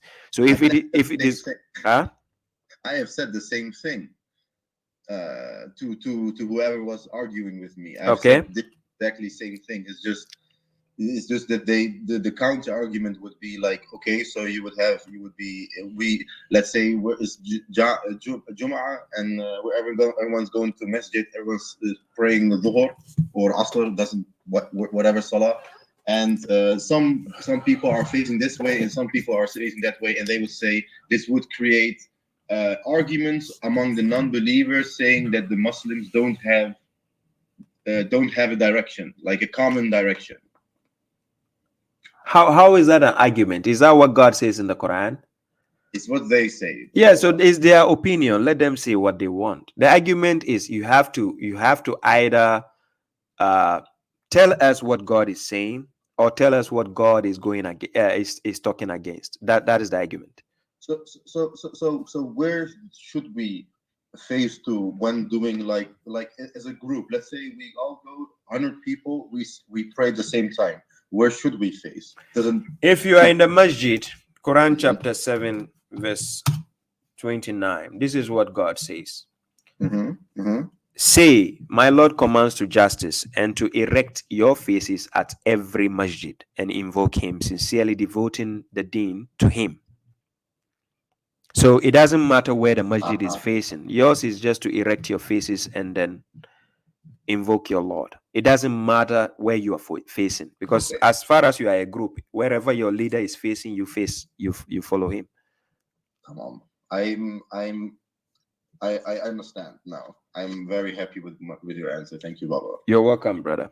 Thank you very much. I'm not going to take up more time. Yeah. Thank you very much. Yeah, I appreciate that. We keep watching though. I'll be on. I will. I'm definitely keeping watching. Thank you very much. Yes. Yes. Let me see here. Yeah, thank you very much, Thomas Matthew Crook. He says, I'm becoming Muslim after listening to Baba. Thank you very much. It means your factory reset has already been done. Now yours is working very well. Your network is back on after factory reset. Okay. Zuleika says, brother, please talk about ghusl when one passes. She's talking about the act of washing the dead body of a person when they die. This is actually ridiculous, right? It is very, very ridiculous. Like, the person is going to be buried and he'll be rotten, whether you like it or not. You are doing the bathing, you're bathing this person for what? Actually, for what? I don't get it. So let's use this example. In Quran chapter 5 verse 27, when the two sons of Adam fought with each other, I'm going to show you something logically, because Quran deals with logic, common sense, simple. Let's go to the screen. In Quran chapter 5 verse 27, God says, and recite the news of the two sons of Adam to them in truth, when they offered an offering, and it was accepted from one of them, but it was not accepted from the other. He, the other one, said, I will kill you. He said, God only accepts from the pious. If you should stretch your hands at me to kill me, I will not stretch my hands at you to kill you. Indeed, I fear God, Lord of the worlds. Indeed, I intend to make you take over my sin and your sin. Then you will be among the companions of the fire. Now, remember, ladies and gentlemen, this is just what's transpired and what they are saying. It doesn't mean God is the one instructing that statement where he says, I intend to make you take over my sin. This is not a concept God is teaching us. He is just assuming that, right? Take over my sin and your sin, then you will be among the companions of the fire. That is the penalty of the transgressors. And his soul subjected him to kill his brother. So he killed him and became one of the losers. Then God sent a crow to search in the ground in order to show him how to conceal, that is to bury the body of his brother. He said, oh, woe to me, I have failed to be like this crow, to conceal the body of my brother. So he became one of the remorseful. Now, what I want you to see from these verses we just read is there is no notion of washing, like trying to bathe the dead body of the brother. There's no notion there. And there's no emphasis here to say that since he didn't do any bathing, that means he's going to hell. What? What is the bathing for? What? The person is going to rot. He will smell anyways during the grave. When somebody is dead, just package him nicely, respectfully. I'm not saying just do it anyhow. Respectfully, and just go and bury him. There's nothing like let's shower him for. Shower for what? No, tell me, what is a shower for? You tell me.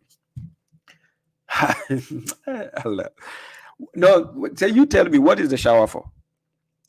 Unless if you want to just, oh my God. Anyways.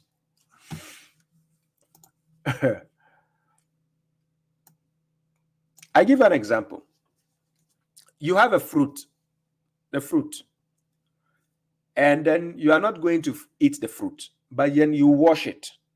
And you know fruits are meant to perish, right? They are perishable fruit, right? So you wash the fruit and then you keep it. You wash the fruit, you keep it. It's a perishable item. You are washing it. It will rot. Does the washing prevent it from rotting? Or what is the washing for if you're not going to eat it? We are alive. I'm alive. That's why I go to shower. I went to shower before I sat here doing my lecture so that I want to feel comfortable because I'm alive, because I will sweat. Are you getting my point? Because I'm alive, I will sweat. So I need to shower so that the sweat will not, so that's why you see, I'm shining. When the mushriks see me like this, they don't like it. But that's why I'm shining like this. You understand? Because I showered. So it will take the sweat off so that I can feel free. That's why when you go to shower, you feel free. You feel refreshed because I'm alive. But when I'm dead, who cares if you don't shower me or what do I? It is you who is going to struggle if you don't bury me early. If my body starts rotting and it's smelly, it's your problem. So that is why the bed was sent to teach the brother how to bury the dead. He is dead. What is the shower for? What is the makeup? What is the white cloth? What? I don't understand. What is it for? Then you hear the mushrik said, if you don't follow the hadith, how will you know how to bury the dead? Are you a bozo? Even a bed knows how to bury the dead. And then you are telling me if I don't follow your hadith, garbage books, how will I know how to bury? Yeah, thank you very much, brother Al-Basrawi. Yes, he was the one who called earlier. God bless you, brother. Your translation of the great Quran liberates me daily. Thank you very much. I appreciate that. That's the notion. The notion is to liberate the people to understand the words of God and to have the concept. Yeah, you're welcome, Zuleika. Salam to you. So somebody says, any insight on the Gog and Magog? People always misunderstand those verses. I actually spoke about these verses about somebody should help me out. I spoke about this in one of my lectures, I think three weeks ago or so. I have it.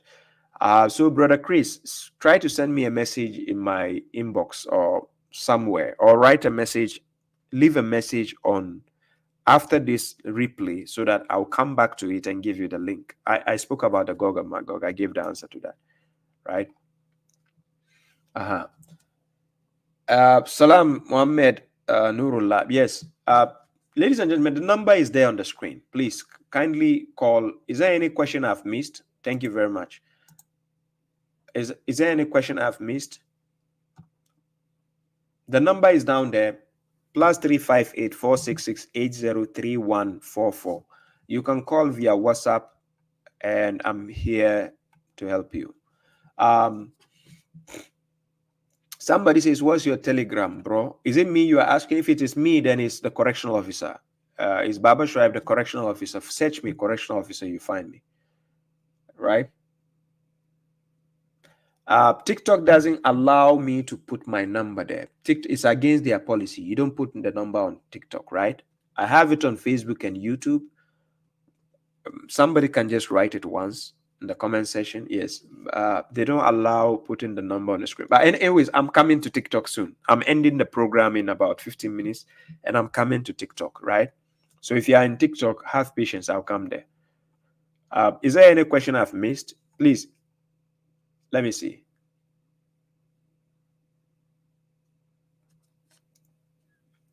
Mr.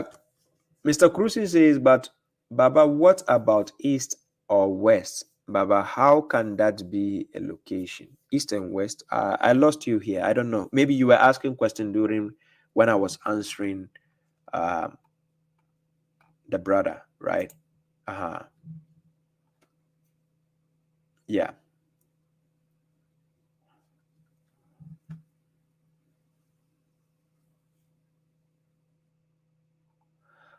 Somebody saying, Baba, why are we having a problem about prayers and Hajj for some Quran alone followers? It is just, I think it's about perspective. This is their understanding. You know, the Quran deals with the physical and non-physical aspect. Not everything in the Quran deals with physicality. Some aspects can be physical, some aspects are not physical. They are understand in a non-literal sense, while some aspects can be understood in a literal manner. So there are some Quran alone followers, their understanding of certain topics is way different. And this is where there has to be room for discussion. You remember I had a discussion with this brother, Maverick. That is Ahmed, the Somali guy. We once had a discussion on sujud, right? We did about 2 times, 2 segments. It got to a point. The reason why I left it to be, I will have done subsequent, but I found out that he wasn't competent enough for me because he doesn't want to answer questions in a way people can learn.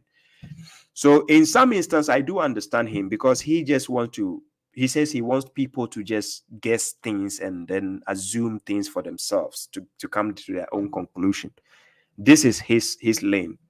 And this is why some of them have different views, right? So I would say if you see somebody who claims to be a Quran alone follower, they are still learning, though. If they say this is what they see as this, that's up to them. But if they tell you, no, you cannot do this, then ask them, where did God say I cannot do what I'm doing? Or tell them to come and face Baba Shuaib and prove me wrong and tell me where I cannot do what I'm doing physically. Then we will see about that. Where God says it's wrong to do Salat physically or to do prostration physically. You understand? Some of them, they do follow their whims and desires. Well, that's up to them. So that's why there's a judgment day. We stand in front of God and find out.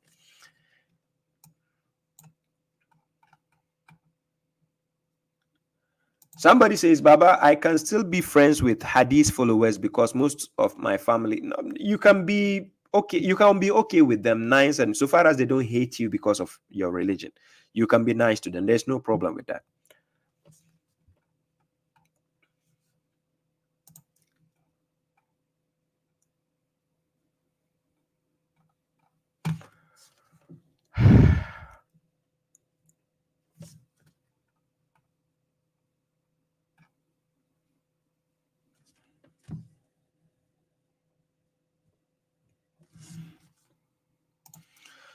Mr. Cruising Tooth says, question for Baba, how come you translate the word edribu hunna to reject them when all other translations say some type of strike, which I don't like yours, more logic and no contradiction.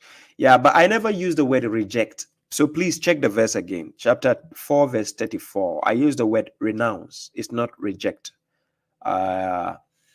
It comes from the word adriba. Adraba or adriba, right? It is an ancient word being used in the classical version of the Arabic language. It means to renounce or to separate something from something.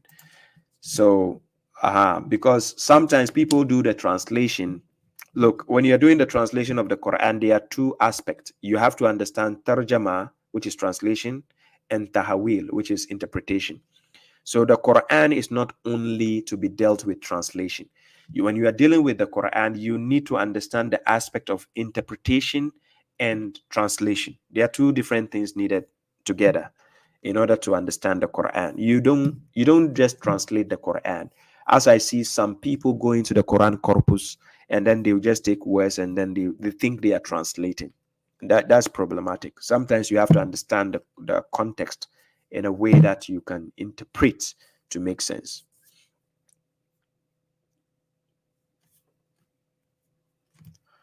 Emily says, "What, Baba? What is the meaning of the moon and star sign on top of the masjid?" I would say they are worshiping the moon and the sun and the star. That's all. It's not part of Islam. It's not in the Quran.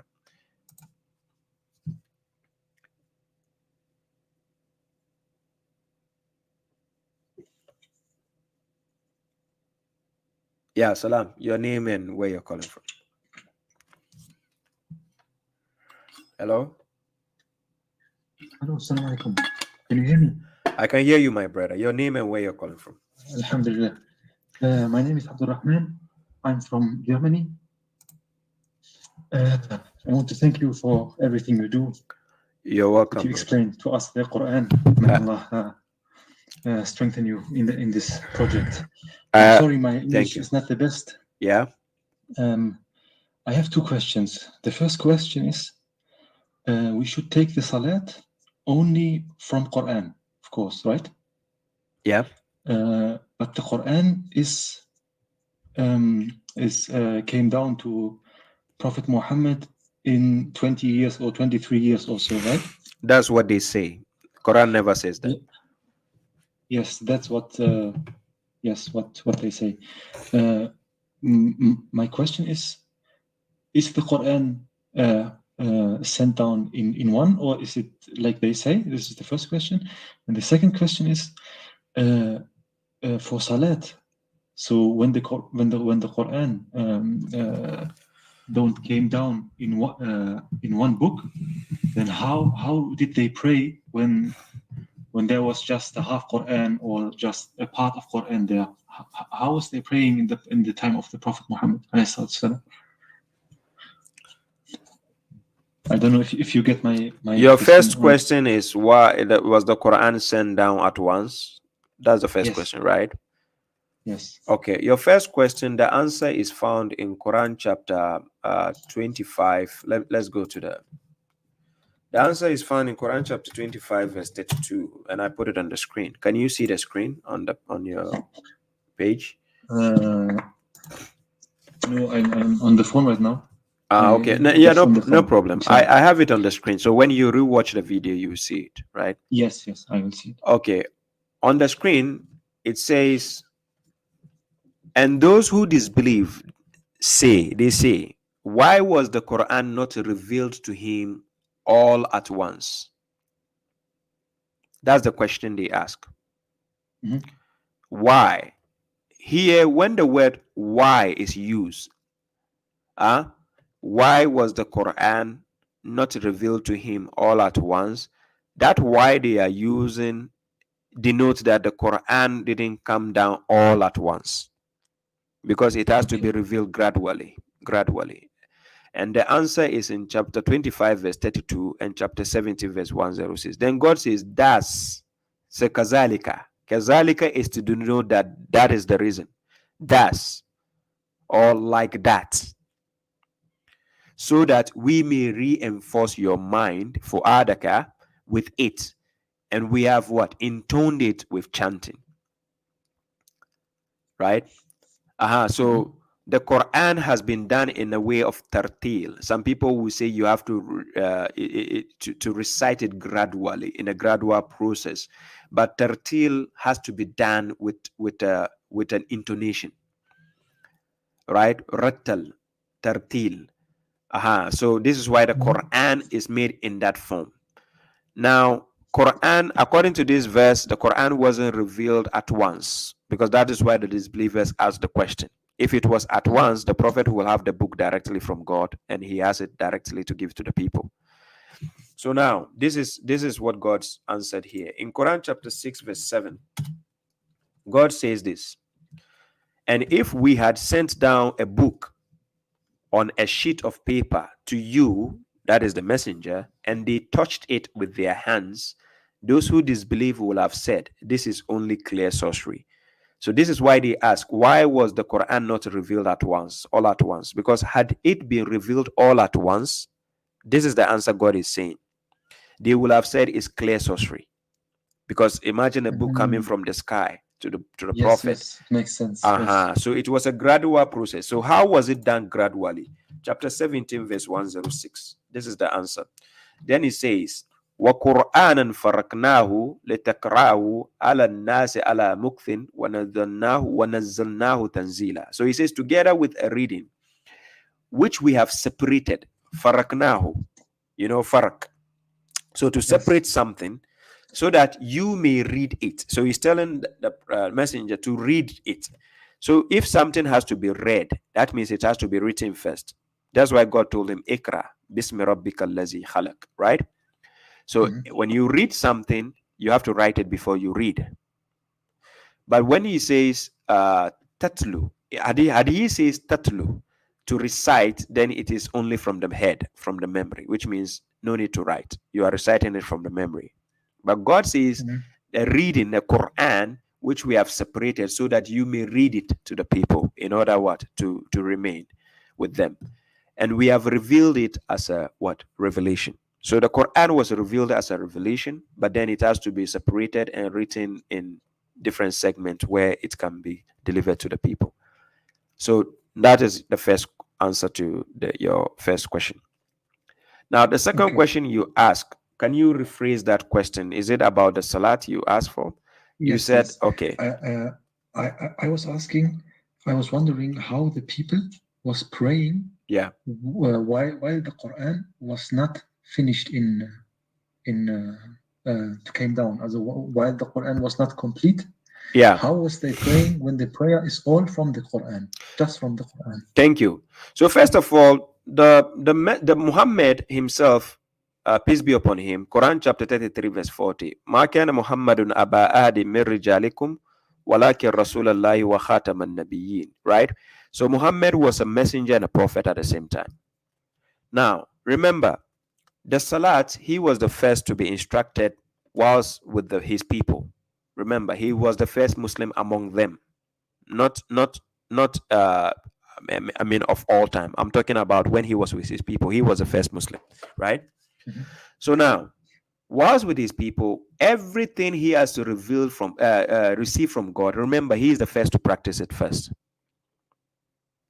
So the instructions of Salat, the command given concerning Salat. So for instance, Quran chapter 11 verse 114, you can see it was him being instructed. It wasn't the people being instructed. It was the messenger being commanded. So he says, wa akimi. Akimi salata tarafahi nahar wa zulafa min al-layl. Then he says, innal hasanat yuzihban as-sayyi'at zalika zikra lil-zakirin. So this verse is talking to the messenger. If it is talking, it's not plural. It was not plural. It is not plural. It says, that's why it says wa akimi. This akimi is for one person, right? Then again, if you go to Quran chapter 17 verse 78, it says akimi again. Akimi salata liduluki shams ila gasakil layl. Then it says wa Quran al-fajr inna Quran al-fajr kana mashhuda. So here again it is talking to the messenger. So in order to understand it is only talking to the messenger, you can read up to verse 79 where he says wa min al-layl. Then he says fatahajjad bihi nafilatan laka. Then he says asa an yab'asaka rabbuka makaman ma'muda. So it is still talking to the messenger. So he is the first to establish the Salat. He is the first who have been given that injunction among his people. So they have to imitate him. Are you getting what I'm saying? Yes. So he is the first to establish. So whenever he calls his people to the Salat, they have to come to him to join with the Salat. Just like we saw in Surah Al-Jumu'ah, chapter 62, verse 9. If you read up to 11, this is what happens. It says, in verse 11, it says, وَإِذَا رَأَوْا تِجَارَةً أَوْ لَهْوًا انفدوا إليها وتركوك قائما. Then he says, "Kul ma inda Allahi khayrun min Allah wa min at-tijar." Then he says, "Wallahu khayrun razikin." But when they saw a business or an entertainment, they rushed to it and left you standing. Yes. So the prayer was just in Jama'ah at that time, right? No, he is the messenger. No, wait. He is the messenger. He is the first to establish the Salat, which means he has already been practicing the Salat first. Okay. Let me let you understand this example. Look what God told Musa here. In Quran chapter 20, verse 14, this is what God told Musa. He says, Innani anallah la ilaha illa ana fa'abuduni wa akimi salat li zikri. Now you see akimi. He didn't say akimu. If it's akimu, that means establish it with people. Mhm. In the first instance, the messenger has to be doing it alone first. He has to know how to do what he's doing before he can go and lead the people. If I don't know how to drive a car, how can I teach other people how to drive a car? Yes. Are you getting my point? So the messengers, Yes, they yes. practice it first. Are you getting the point? Yes, yes. Aha. I'm So getting it, yes. just like he instructed Musa, it is after you have known how to do it, then now you establish it with your people. So for instance, Musa in Quran chapter 20, verse 14, God is saying, Wa akimi salat li zikri, establish the salat for my zikr. Now, with Musa, when you go to chapter 10, verse 87, he is telling you concerning Musa, he says, and we inspire to Moses and his brother that accommodate your people in the houses of Egypt and render your houses as what? Qibla, and establish the Salat. So meaning, now he's going to establish the Salat together with his people. But now in this verse, he used the word, check the word. He says, Waj'alu buyutakum kiblatan. Then he says what? Wa akimu salata. He didn't say wa akimi salata. Now it's plural and at home. Thank you. Buyutikum, right? Thank you. So now he will do it with the group. You understand? He will do it with his people because he is the leader. He already established Salat alone. He knows how it works. So now he can do it with the people. That's why it says akimu. So that is why the Salat is for believers also. Believers can do it together. But then when the messenger, the prophet, is among them, because he is the leader, this is what God says. In Quran chapter 4, verse 102, he says, وَإِذَا كُنْتَ فِيهِمْ فَأَقَمْتَ لَهُمُ الصَّلَاةِ. Do you see? That is Quran chapter 4, verse 102. He says, and when you are among them, then establish the Salat for them.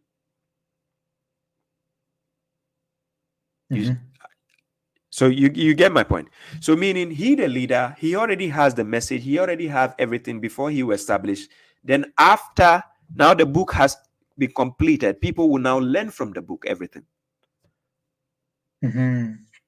That's why he says, وَيُعَلِّمُهُمُ الْكِتَابَ وَالْحِكْمَةِ. So he has to teach them the writing, the book.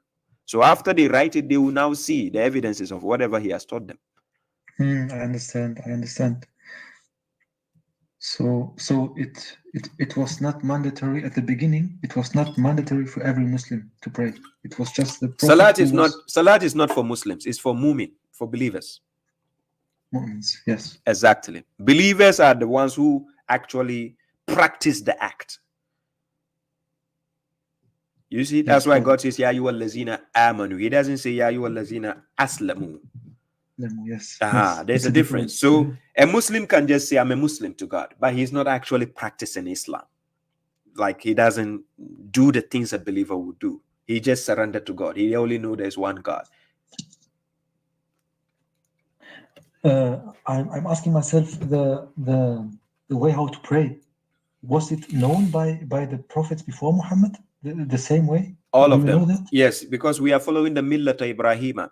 He was the one who asked God concerning the Salat. So in Quran chapter 14, verse 40, he says what? Rabbi ja'alni mukima salat wa min zuriyati rabbana wa taqabbal dua.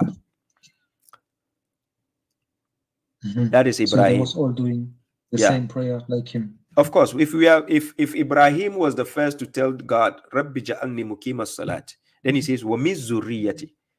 Then he says, what? Rabbana wa taqabbal dua. And God answered his prayer. So now, and then God asked us to follow the Millata Ibrahima. So what are we going to do? Yes. So Quran chapter 3, verse 95. God says, Kul sadaqallahu fattabi millata Ibrahima hanifa wa ma kana minal mushrikeen. So are we going to follow Millata Ibrahima or are you going to follow somebody else? Of course, we follow Ibrahim. Simple. So then we do what Ibrahim did. We don't need to waste our time following anybody. Okay. You get my point? MashaAllah, brother. MashaAllah.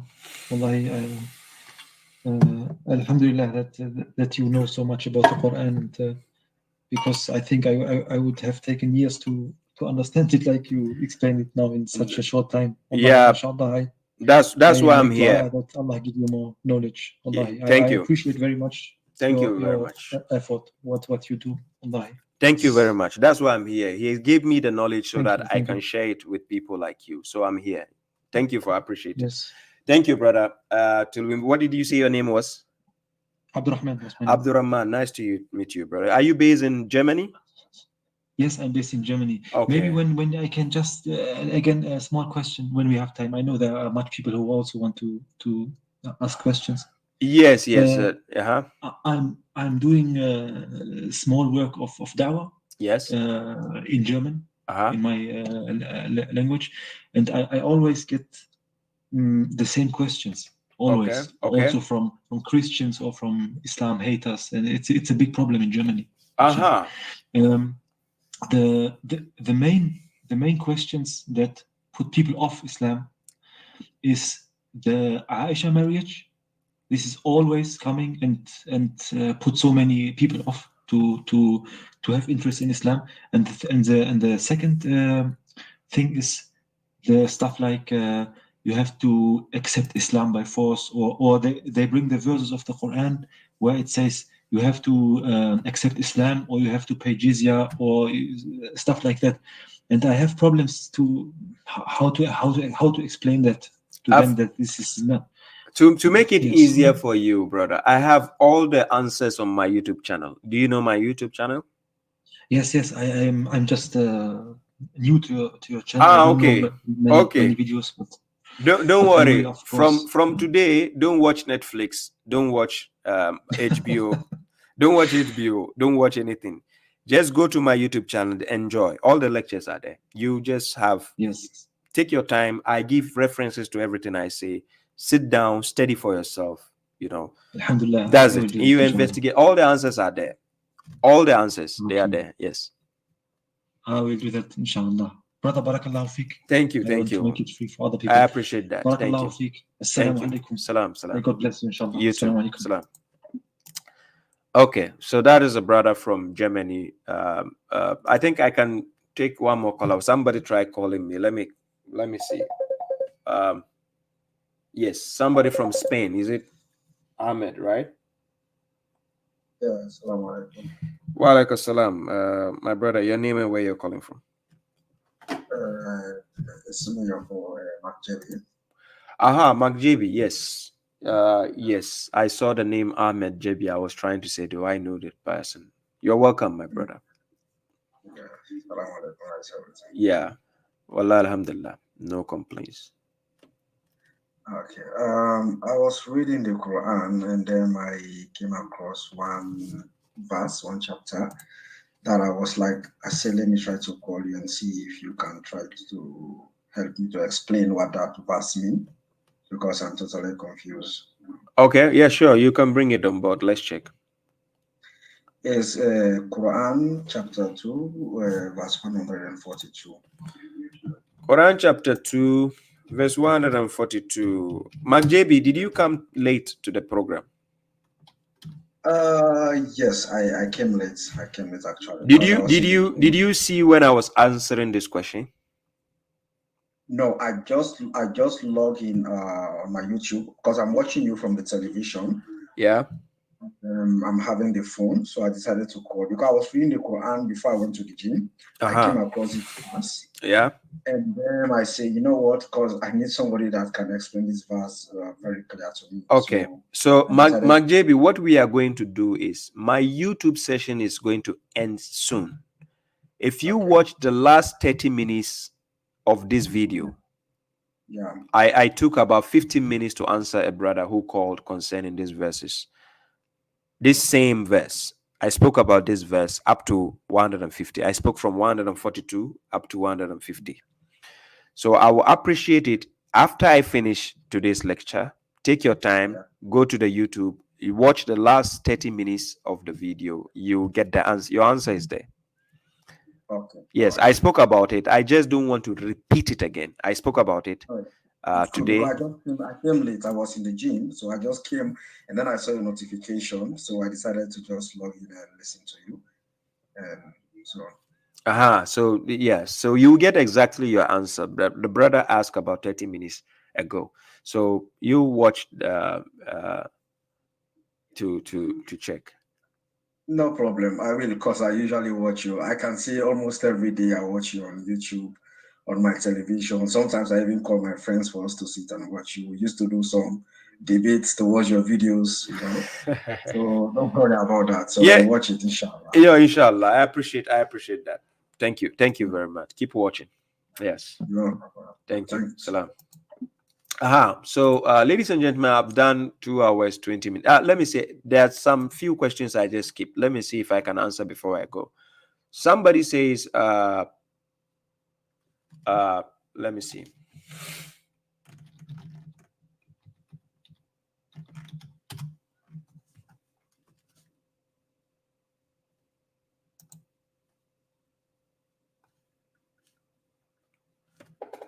Somebody says, Baba, regarding janaza prayer, is this in Al-Quran? There's no such thing called janaza. When we say janaza, means funeral. There is no, the word janaza doesn't even exist in the Quran. Janaza prayer doesn't exist in the Quran. This is another form of prayer. Who gave you that prayer? It doesn't exist. Was it part of the 5 prayers the Prophet went to bring, according to them? That 5 salat he went to bring. Is janaza there? No. So I don't know where they got the janaza from. Janaza, no such thing as janaza in the Quran. No. If you are praying for the dead so that it will do the what's for the dead. How?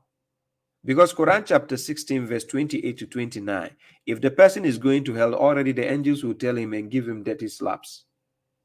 And then Quran chapter 16 verse 32, if the person is going to paradise, the angels will tell him that you are going to paradise. So then what is the janaza for? So if it's a believer, it says the angels will tell him you are going to paradise.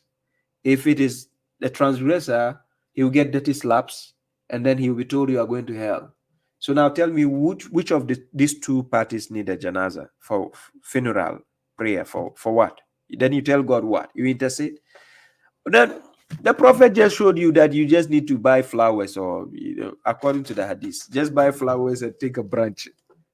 Yes, and by the way, that video I played of Dr. Shadi, talking about the Prophet, that he will put the branch or the stick. Look, also this verse counters the argument in Quran chapter 39 verse 19. I spoke about this concerning the intercession, my video on intercession, right? So let's check this verse. This verse is, it says, Afaman hakka alayhi kalimatul azab. Then it says, Afa anta tunkizu man finnar. So God is saying, so is he one on whom the word of the punishment has been imposed? So can you, Muhammad, rescue one who will be in the fire? Can you do that? Because according to this Dr. Shadi, what he was saying, he says the Prophet took a stick, took a branch, and put it on somebody's grave. So the punishment was reduced. So that is like you are rescuing somebody, you are helping somebody. That's how they keep lying to people. According to God, the Prophet cannot save anybody from hell. See? So, ladies and gentlemen, okay, yeah, one more question. Somebody is asking, Sally Jackson says, Salam Baba, a couple places in the Great Quran has some text superscript. Is this purposeful also? Yes, it is. Sometimes I put the superscript, or we can say footnote. Those things are to give you reference in the same book where you can jump to other chapters to give you a reference, further reference concerning what you're reading, the verse you're reading. You know, the Quran explains itself by other verses. So I give those superscript and those footnotes to make it a reference point. So I would recommend whoever has a copy of the Great Quran, read the appendix to understand why I use the superscript and so on. Please, kindly read the appendix. For those who have the PDF version, try to go to the last page. There's appendix. For those who have the hardcover version, go to the last page. There's appendix. Please look for the appendix. It helps to understand why I chose certain things, right? So to make it easier for you to go through the book, right? So somebody says, Salam Baba, I'm still struggling to grasp the exact timing of Wusta, despite hearing you explain it before. Please explain using the Quran. Thank you. You go to Quran chapter 73, verse 20. When you go to Quran chapter 73, verse 20, I put it on the screen.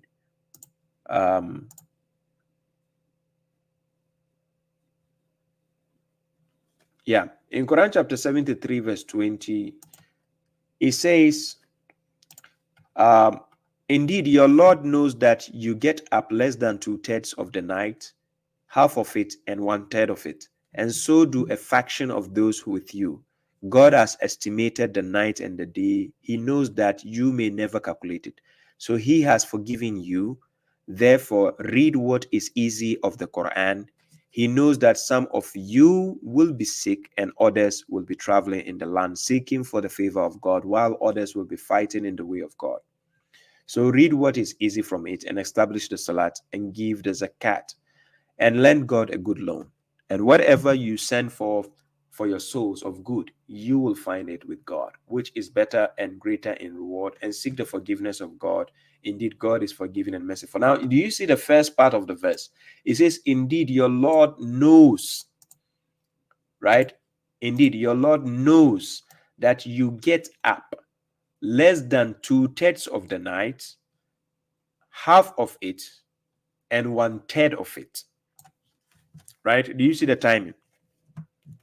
Chapter 73, verse 20. That is Surah Al-Muzammil, right?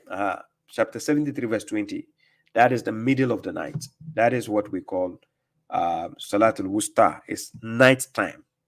So that is why when you read Quran chapter 11, verse 114, yeah, what baffles me, what I see people usually doing is, when they count the number of salat in this verse, then they will go to another chapter to count and then say, oh, these are 5 salat or 7 salat. You are fooling yourself. It's just a repetition, further elaboration of what is said. There are only 3 salat in the Quran. Number 1, Quran chapter 11, verse 114. And establish the salat. It's talking to the Prophet at the 2 sides. We have 2 sides of the day. That is morning and evening. That is the 2 sides of the day.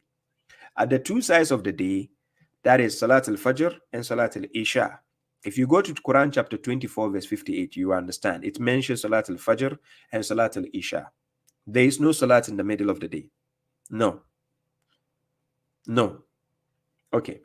So here, this verse is just to explain to you. Then it says, and the advancement of the night. So in the night time, there is advancement. It keeps going. That's why there is 2/3, there is 1/3, and then half of it. So here you get the gist of the 3 salat. So we have Salat al-Fajr, Salat al-Isha, and then Salat al-Wusta comes in the middle of the night, right? So again, when you go to 1778 and you read up to 79, it is repeating the same 3 salat, but vice versa. Are you getting it? The other side says two sides of the day and advancement of the night. That is 3 salat. Chapter 17, verse 78 up to 79 is repeating the same thing again, but vice versa. So I'm going to show you. Now it says, establish, he's telling the Prophet, establish the salat at the declining, at the setting of the sun. The word duluk comes from the word dalaka. The word dalaka means something when something is fading away. The sun doesn't fade away in the middle of the day. You are a fool to say the sun is declining in the middle of the day. That is what the mushriks have been taught. The word, you just ask them, the mushriks, the word dalaka, what does it mean? It means to fade away. Ask every mushrik, does the word dalaka, does the sun fade away in the middle of the day? The sun only is fading away at the setting of the sun, declining, setting. That's why the translation, it says declining or setting or fading away of the sun. That is the proper meaning of the word dalaka. So when God says duluki shams, it means the fading away of the sun. It means the setting of the sun, not in the middle of the day. I don't know who is teaching these bozos that duluk means that when the sun is the highest point of the horizon. Oh, come on. This Yusuf Ali kind of translation. Then it says that the fading away of the sun until the twilight of the night. So that is the evening salat. That is Salat al-Isha. When the twilight of the night approaches, Salat al-Isha ends. Right? So Salat al-Isha ends with the twilight of the night. Then he says, well, Quran al-Fajr. So there is an indication of the what? The dawn. Some people will say the reading of the dawn, but that is the reading of the Fajr. Yes. Yeah. Then he says, indeed, the reading of the dawn shall be what? Observed. Then now you go to 79. Then now it says, and of the night. So do you see the three salats? It started with the evening salat, Salat al-Isha. Then it goes to the Fajr salat. Then now it takes you to the night salat. That is the wusta. Because the middle of the night is where the wusta starts. So it's in the middle. That's why God says Salat al-Wusta. If you have Fajr on the left and you have Isha on the right, where does the Wusta come? It comes in the middle of the night like this. Are you getting my point? So that is why he gave you the timing for the night salat. If anybody tells you there is the middle salat in the daytime, ask them where is the time. They should give you the time where the Quran pinpoints the time that you should do the middle salat. Let them call the correctional officer. I'm here. I'm waiting for them. So, ladies and gentlemen, this is where I bring the topic to an end.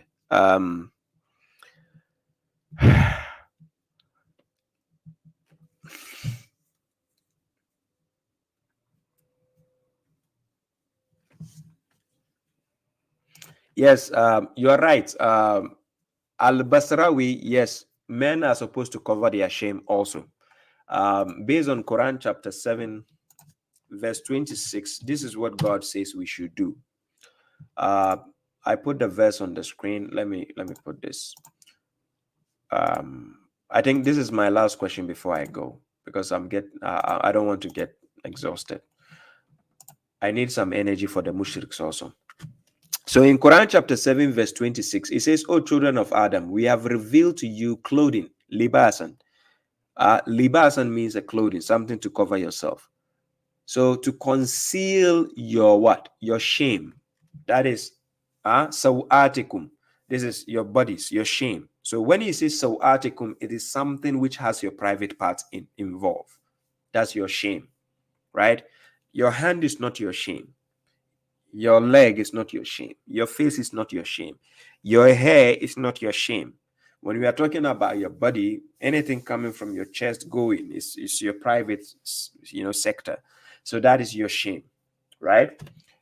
And as an apparel, right? As apparel, as for the clothing of piousness, that is best. That is from the signs of God. Perhaps they will what? Remember. So God is advising us to cover our shame.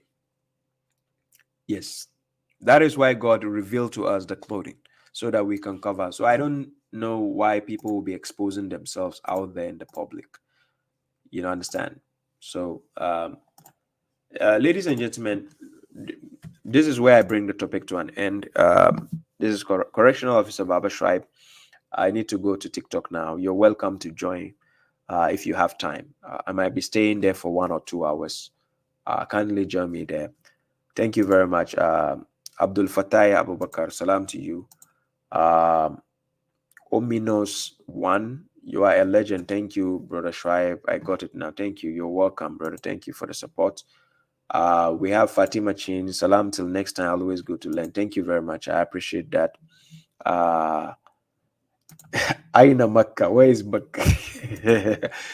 These mushriks will not cease to amaze us. Talib, thank you for the gift. He says, explain to the people the difference between Friday and Juma and why all the other days are named after numbers.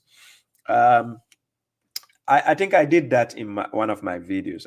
It's called Salat al-Juma, right? I put it on my YouTube channel.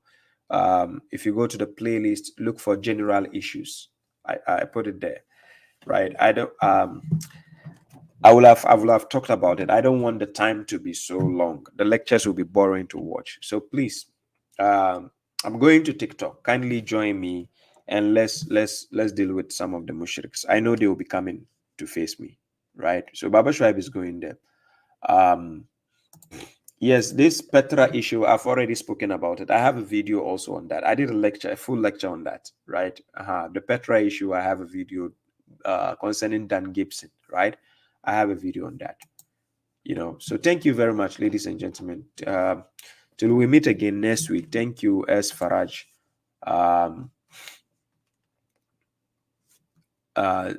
Thank you very much, Tazinios, Mr. Cruising. Thank you very much. Thank you for the support. I appreciate you all.